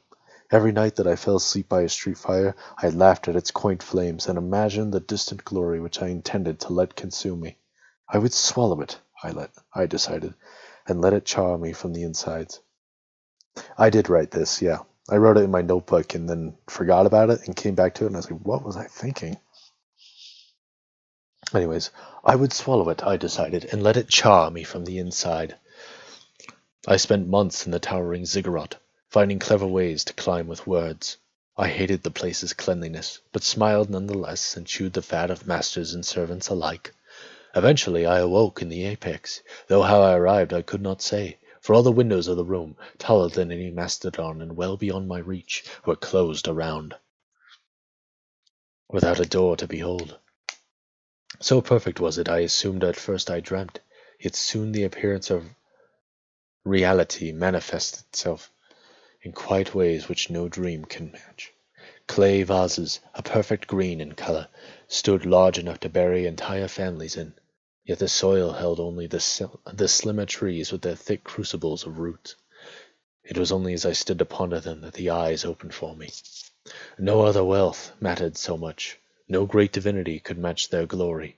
Yet still was I surprised when I reached, and the eyes pulled away, the golden lights defying me. After many attempts, tears of frustration fell from me, and my arms had not the strength to continue. Here the eyes took pity and neared me, and I vowed then never to let this treasure be defiled by my sully hands. Of course, it was then the eyes met my own, and sent me to a new height from which I would never come down, lest the proverbial fall kill me. But I was not consumed, at least not in the way I should hope. But I live, and the eyes live in me, and that is far better than any fire. So I wrote that in my notebook, and I was like, I went back to it and I was like, what the freak? I didn't even understand it anymore.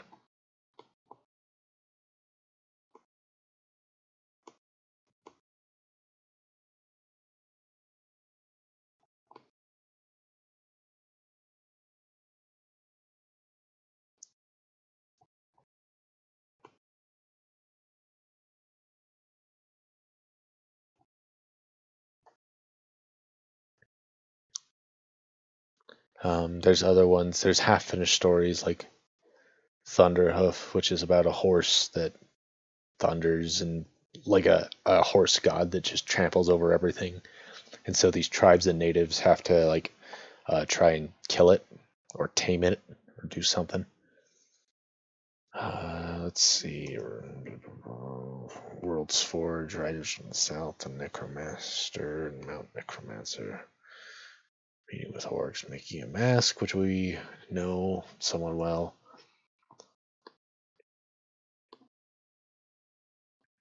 But, anyways. Well, I almost hate to stop, but truth be told, I've kind of lost a bit of momentum. I had a lot of fun reading that one story, though. I really wish I had more like that, but I just don't do it. I take myself way too seriously. What is my favorite part about the stream? I like making jokes. I like doing things well. And like I had kind of said, my original vision for the stream was to oh geez, now I'm slacking. My original vision was to kind of just do like bedtime stories for not necessarily kids, but at least family friendly. And then to just have something chill and something laid back, and people could just stroll in whenever they pleased. And then, of course, we had nut stains, and that kind of ruined everything and set a precedent because I had to. I felt like I had to be an entertainer more than just background noise. I suppose I could still do that, but generally speaking, this stream has become more about being entertaining rather than just being white noise, which I suppose isn't bad, but it isn't quite what I expected. And truth be told, I don't spend a lot of time preparing this because the original idea was to just kind of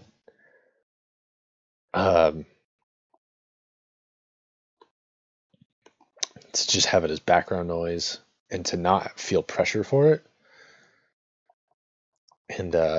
And like I have a lot of stuff that like I want to read. Well, I say a lot, and then I show up and I'm like, I don't know what I want to read. I have stuff that I'm like, this might be kind of fun to read, but then it's a little more boring. Like there's not much that's funny about it, like reading a Wikipedia article. Like I don't mind doing that, but at the same time, I feel like that everyone else on the stream doesn't like that as much as I do, which is fine. But do I feel pressured? Shelby is asking me in Steam chat. I guess a little bit. Not like, I mean, people say pressure and they kind of think like, oh, I've got a deadline at work, and if I don't meet it, they're going to crucify me. And it's not like that. But at the same time, I'm like if you guys did not enjoy this, I wouldn't be doing it. Because frankly, I kind of like, my expectation for it fell through. And so I was like, I don't know if I even want to keep going. The fact that you guys want, or the fact that you guys will show up and you're like, yeah, let's do some streaming. That to me is like what keeps me going for this. And like I do enjoy reading some of my work, and I enjoy getting feedback on it. I just wish I had more of it, because frankly, a lot of it is just half-baked stuff, and the rest of it is like ideas that it's like, oh, maybe in the future, but then like I don't have time for it because I'm busy with school and work and all this other crap. And I was honestly kind of hoping with this stream that it would get just popular enough to where I could not have to worry about work. And so like even if like not necessarily even just like the next big thing, but like just enough that I can make rent and feed myself and not have to worry about going into a job, which is still technically viable, but I'm not hoping for that.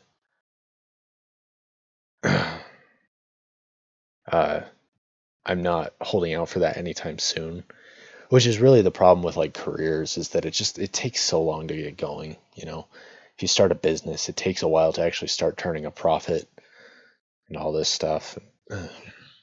And like with writing, especially, like even if you finish your book, even if I were to finish my book today and send it off, it would be like at least a year before it actually hits the shelves.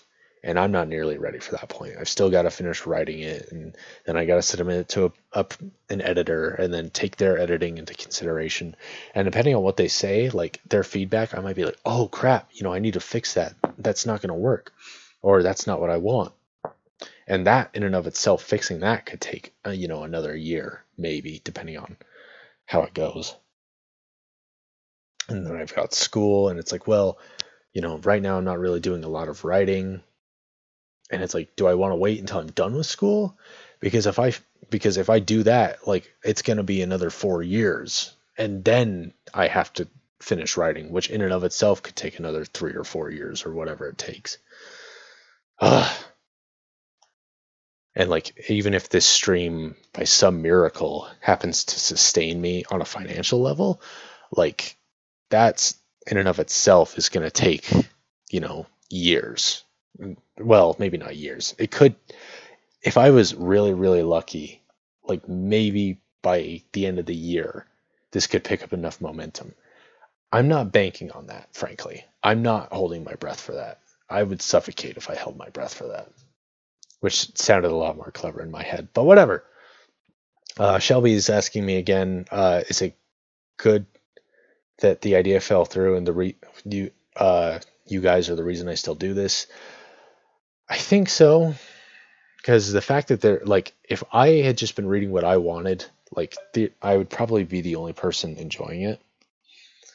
And then, but the fact that like you two enjoy it genuinely and show up and you seem excited for it and you're like, yeah, we'll be there.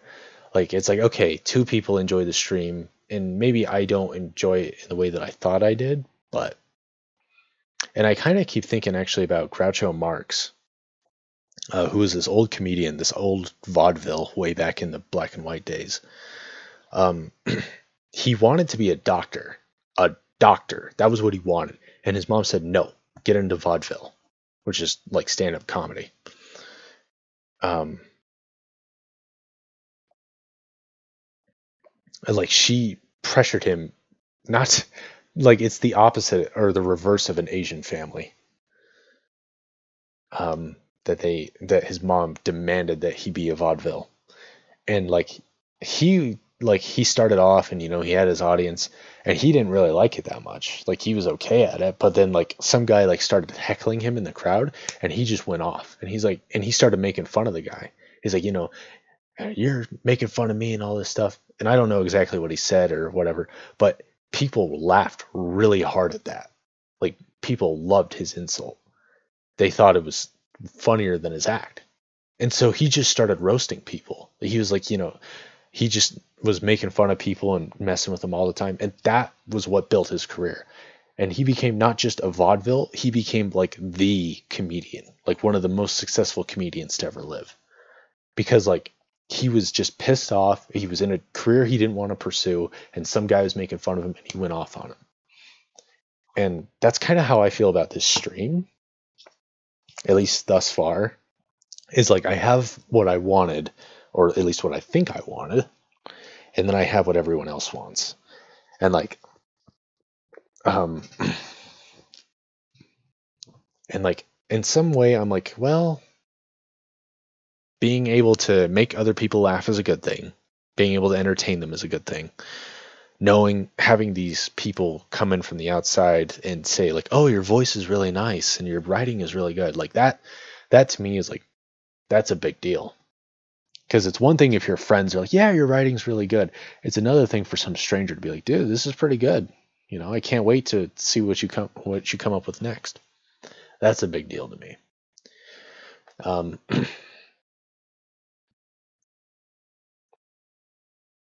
As far as this stuff goes, so I guess it's a good thing. I wish I was a little more prepared. But the thing is, like, that in and of itself takes time. And maybe I could come up with time with that, but like I'm a creature of habit. You know, I like to have things in set schedules, and I've got like my mental state established for school. You know, I wake up for school, go to my classes, get something to eat, go home, relax for a little bit, do some homework, relax again, go to bed.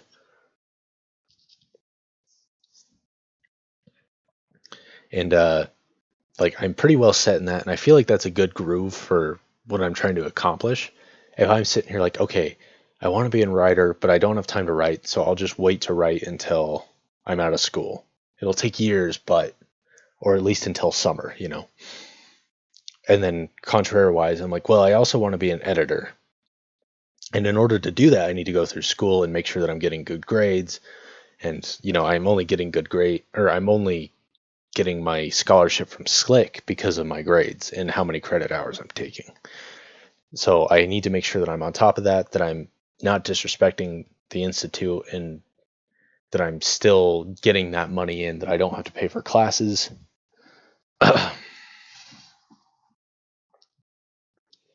And like, so I've got a good groove going on for those two things, even though my writing is being set back already by a month and a half, and will probably be set back even more. I've got a good groove going on, and I'm okay with the groove that I have. When I throw this stream into the mix, I don't prepare for it. I spend all my time like, because on Sundays I go to church, and then I sit in my bed all day because I'm so tired by the end of the week and after work and all this crap, that I literally, like, I don't want to do anything else. I just sit here and I play video games and watch YouTube videos, and then at the end of the night I stream,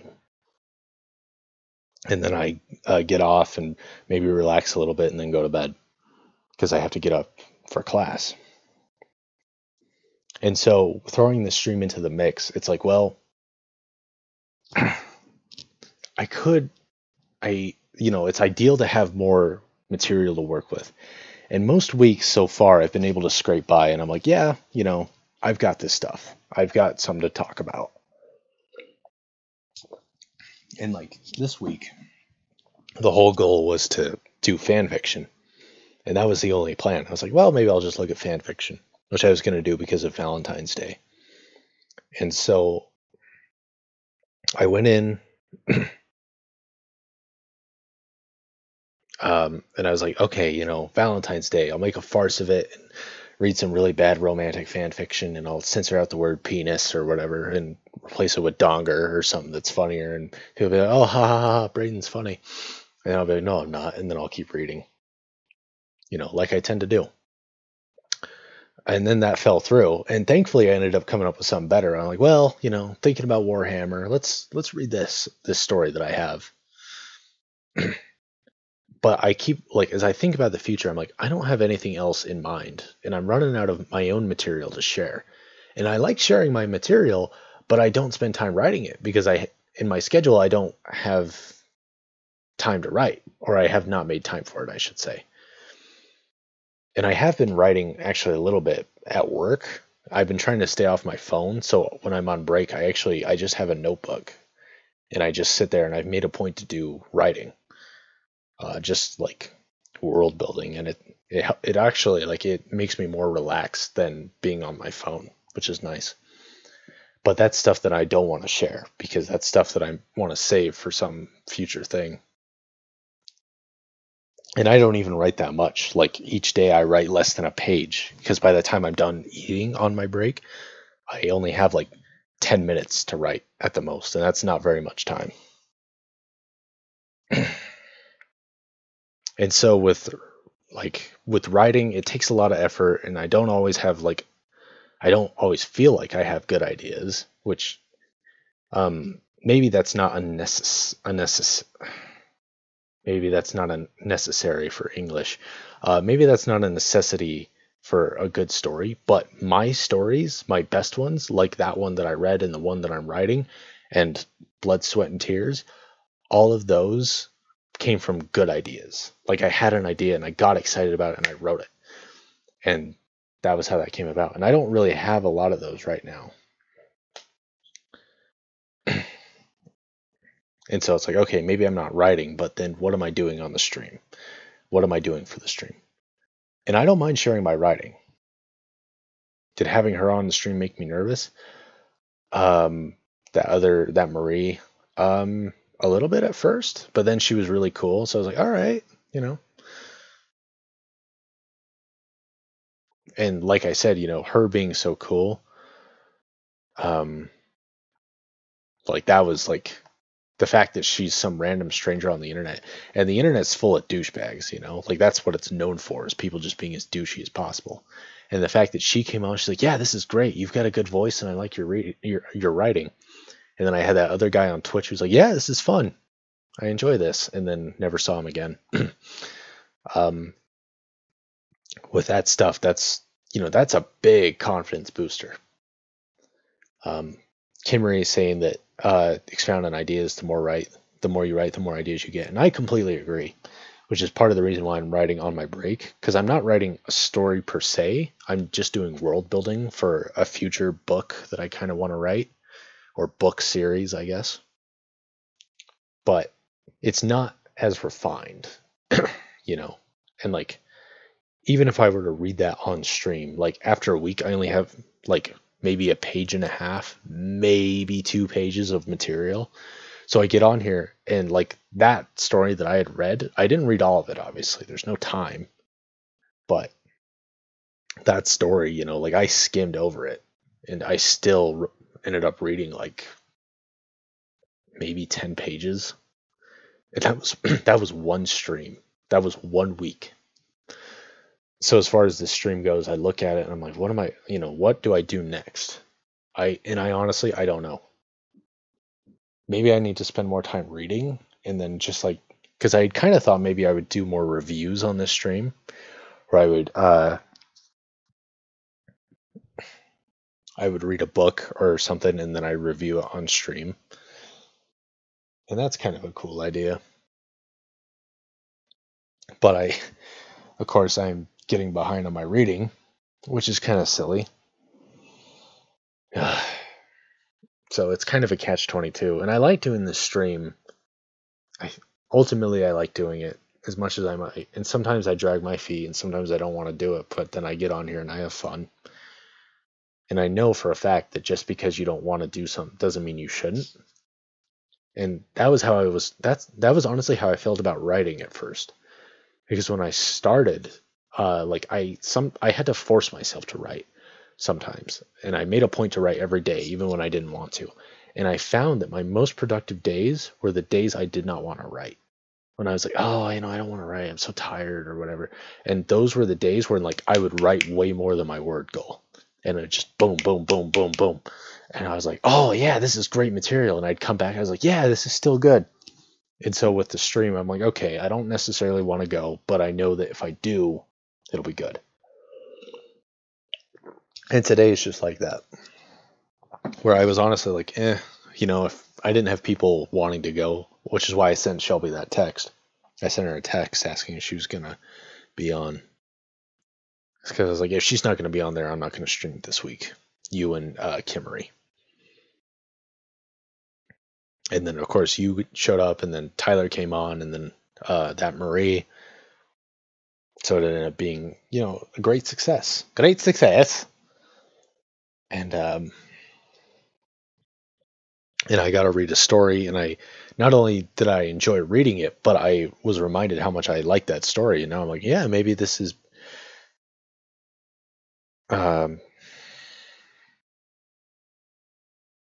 maybe this is, you know, worth revisiting at some point. I am also. Shelby just said in Steam chat that she's glad Tyler made it to the stream. I'm glad too. Thank you, Tyler.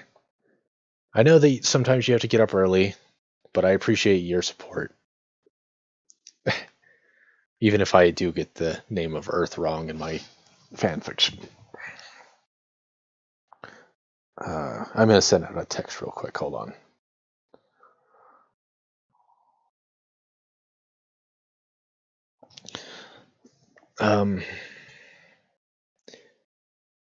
Well, thank you, Kimmery. I know I'm great. I'm amazing. I'm just kidding. I have a hard time taking compliments for some reason. But so with the stream, I keep wondering. Like sometimes I wonder. I'm like, oh, what do I do? Where am I gonna go next? I don't. Doing reviews of my reading would be fine. If I were to read something I liked it, I'd be happy to review it on stream and talk about it. I don't read as much as I should though, and so I guess my point is that ultimately something's got to give, and I need to find something to do and to sustain this stream if I want it to be sustainable.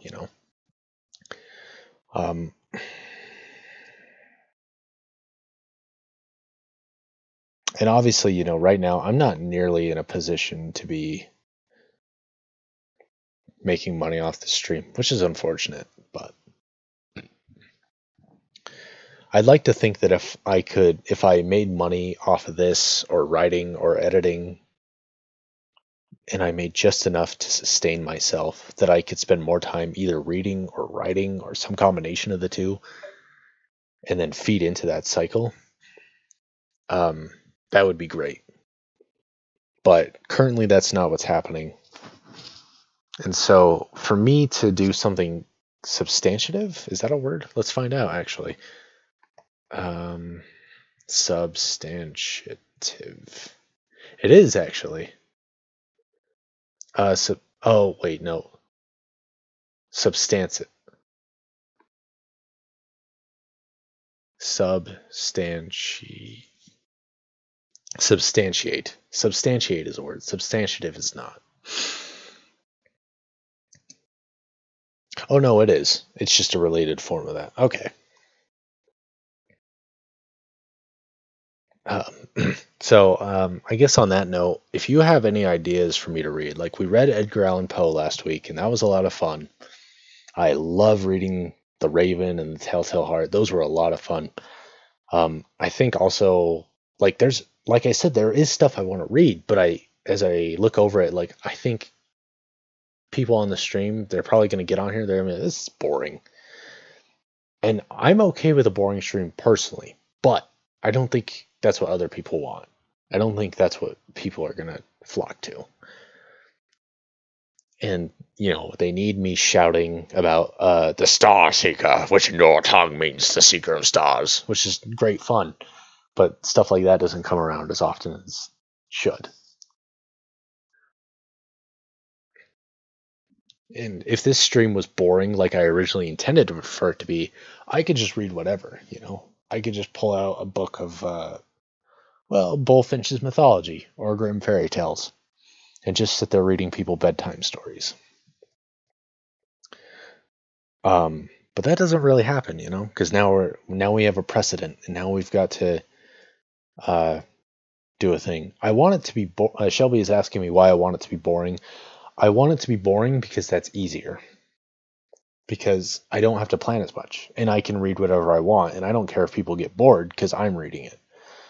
But I also respect that you guys coming onto the stream, and you guys have what you want, and obviously, it is very lazy, and that's what's great. That's the point, was to kind of like sort of be like a background noise for people to fall asleep to. It is fun, and that's what's. It's fun, but it's also, it carries more precedent. There's a standard to it, as opposed to me just messing around. So right now I'm leaning over at my bookshelf and I'm looking at everything, and I'm like, I've got stuff that I can read on stream and I can talk about it. Then that's another thing. Shelby had kind of mentioned that she kind of wanted me to talk about like writing. If you guys have questions about writing, I'm happy to answer them. Maybe I could even just do that. Like I could uh, find something on TV tropes and just read that. Not necessarily verbatim, but to just go over it and be like, oh, this trope and this and that and this and that. We could maybe do that. Maybe that's what we'll do next week. Hopefully I'm streaming next week. And if not next week, the week after that. And I do tend to kind of mess around, but in my head, like I've mentioned, my vision for this stream was that like I would have my chambers, right? My study. And there's all these leather-bound books and there's a fireplace and I'm sitting there in my my leisure suit and my glass of Chardonnay or whatever, and I'm just in a rocking chair and I'm reading, grim fairy tales and all this Geoffrey Chaucer and all this boring stuff. And people are listening to me and they're just falling asleep and they're dozing off. And that's kind of silly because I don't have any of those things and I don't even drink wine. But that's my mental image for what this stream, that was kind of what I was hoping for this stream to be. And it's not. And, well, frankly, people prefer it that way. So who am I to disagree when you people are the people that are sustaining me? And if I do hope to make any money off of this, I got to appeal to as many people as possible. And if I was financially stable, if I was in my job doing what I wanted, if I was an editor and a writer and an editor and a writer, if I was both of those and I was making the money that I wanted to and all that jazz, and I started streaming this, it would be that. It would be me reading you bedtime stories. And I wouldn't care because I'd be like, well, maybe I only have 100 subscribers at the most, but I'm already making money. But now with this, I'm like, well, if I want to make money off of it, I have to be entertaining. And so I kind of have to sell out a little bit.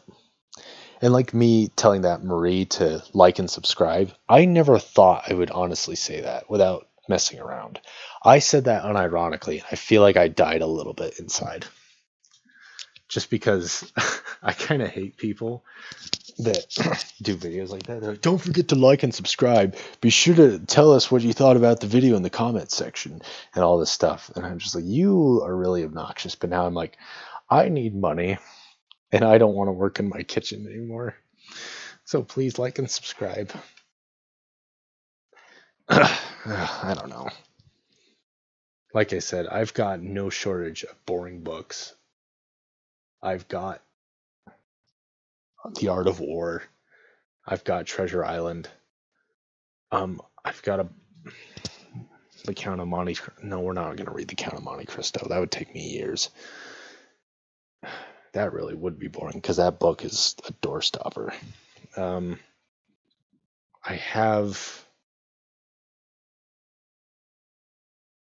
Bullfinch's Mythology. I have Grim Fairy Tales.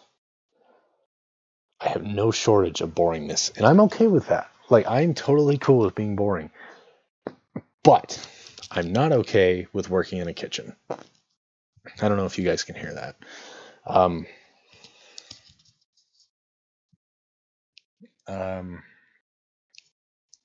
So there's a precedent. And this is me rambling. I don't have... It's stupid. I spend the last half hour and I'm not even doing anything substantial. I'm literally just going off on a tangent about how much life sucks. It doesn't. Life is great. But I like to complain.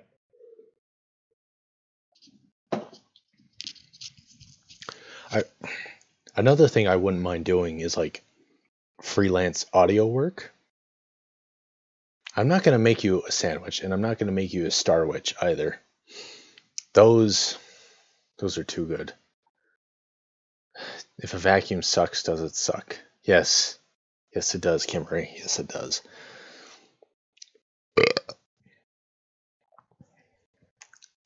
One thing like I would love to be able to do on the stream is to have, because right now I literally just have headphones. That's where my microphone is coming for. And these are like only marginally better than the built-in microphone on my laptop. I would theoretically like to have like an actual battle station with like a computer and an actual like professional microphone, and preferably like something that makes me sound better, like equalizers or compressors. And then I would like to do that as like an outsource thing where I'm like, maybe, I narrate yoga or whatever. Or like to do actual professional level readings of story where I don't stumble over my words. And then I post the video to YouTube and I'm like, hey, come on the stream. Um, but I find that I don't make time for it. And I don't have like great audio thing anyway. That's another thing where I'm like, I would love to do like a professional level reading. What is idolatry? Like your idolatry, Kimmery? But that is one thing I would kind of love to do, is to just do like an actual reading, a good enough reading where like if people hear it, they're like, oh, I wanna see this guy's stream. Your idolatry. I knew you were idolatrous. Um,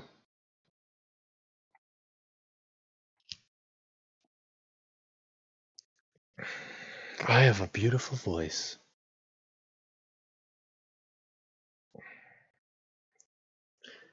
Yeah. The only problem is that like on stream I stumble over my words, and like theoretically if I were to do a perfect reading on stream, I would be more okay with posting that. And maybe I don't know, maybe I just shouldn't worry about it. Maybe I should just post it warts and all. Because if my voice is nice, I'm sure people will tune in. But like I edited out that one section of not Voice of the Night, Blood, Sweat, and Tears. And it wasn't as professional as I wanted. And the editing process, Microsoft, or I guess Windows 10, has a built-in video trimmer. Not very extensive. And in fact, it was a real pain to just edit out that little section. I was like, this is stupid. So now I'm like, even though I wanted to edit out that poem that I read of my own, I never actually got around to it.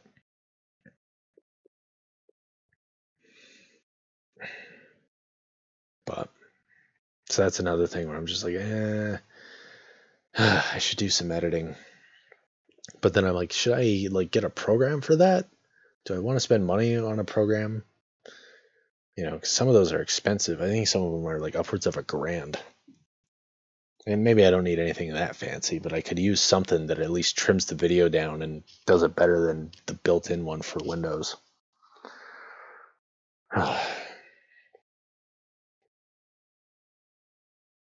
There's just so much stuff. And like I mentioned, like I was not intending to put a lot of work into this stream. I just kind of wanted to have it. And then I was like, yeah, if people come on and give me money, I'm okay with that. But now I'm like, I need money. But I also don't want to make the time for it. I've been really tempted to quit my job, but it's just not, right now, it's just not a good idea, as much as I hate it. And if this ends up working out, this would be a great out.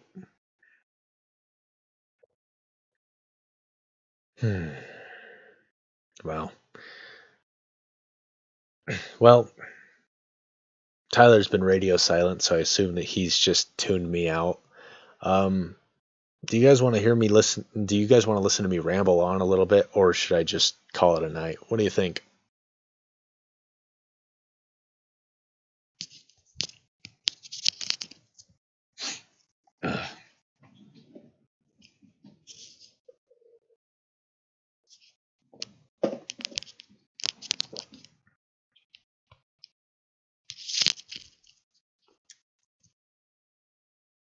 Yeah, we had 9 a.m. church too. Or I should say I had 9 a.m. church. All right, yeah, I'm gonna call it quits. My voice is Well, it's about tapped out here. But it's been real. Thanks again for coming on the stream. Next week, I'm probably going to talk a little more about writing. I've actually got a book by the guy that writes JoJo's Bizarre Adventure.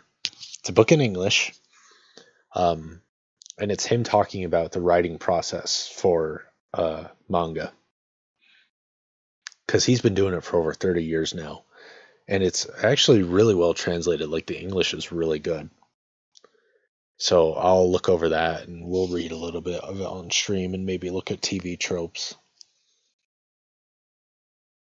And yeah, Shelby, definitely catch up on part 5. But I know that this stream is kind of late. If you guys fall asleep listening, like, that's what I originally intended for. So don't feel too bad. But again, appreciate you guys coming out. It's always great.